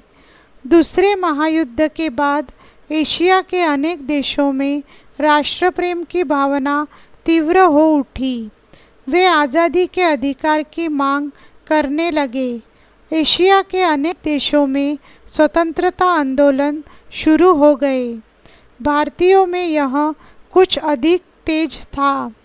अतः अंग्रेज़ों ने अब भारतीयों को स्वतंत्रता प्रदान करना ही उचित समझा। 4. ब्रिटेन का जनमत भारत के पक्ष में। ब्रिटेन के शिक्षित व उदार विचारों वाले लोग भी भारत की स्वतंत्रता के पक्ष में थे। वे भारतीयों की मांग को उचित ठहराने लगे और भारतीयों से सहानुभूति रखने लगे। ऐसी परिस्थिति में ब्रिटिश सरकार ने भारतीयों को स्वतंत्रता प्रदान करना ही उचित समझा। 5. भारत में शासन अब लाभकारी न था। दूसरे महायुद्ध के बाद ब्रिटेन में निर्मित वस्तुओं की भारत में मांग काफ़ी कम हो गई। अब तक भारत में भी छोटे बड़े उद्योग स्थापित हो चुके थे। अब अंग्रेज़ों के आर्थिक उद्देश्य की पूर्ति नहीं हो रही थी। अब उन्हें भारतीयों पर अधिकार बनाए रखने की बजाय उनसे मित्रतापूर्ण संबंध बनाना अधिक लाभकारी लगता था। 6. लेबर पार्टी की सरकार। सन 1945 के चुनावों में लेबर पार्टी की सरकार बनी।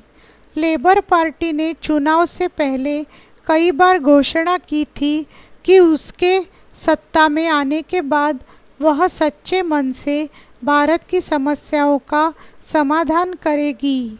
परिणाम स्वरूप सत्ता में आने के बाद इसने भारत में अपना एक कैबिनेट मिशन भेजा और अंत में भारत को स्वतंत्रता प्रदान करने का निर्णय ले ही लिया। यहाँ पर यह ट्रैक समाप्त हो रहा है। पुस्तक का शेष भाग हम अगली ट्रैक पर सुनेंगे।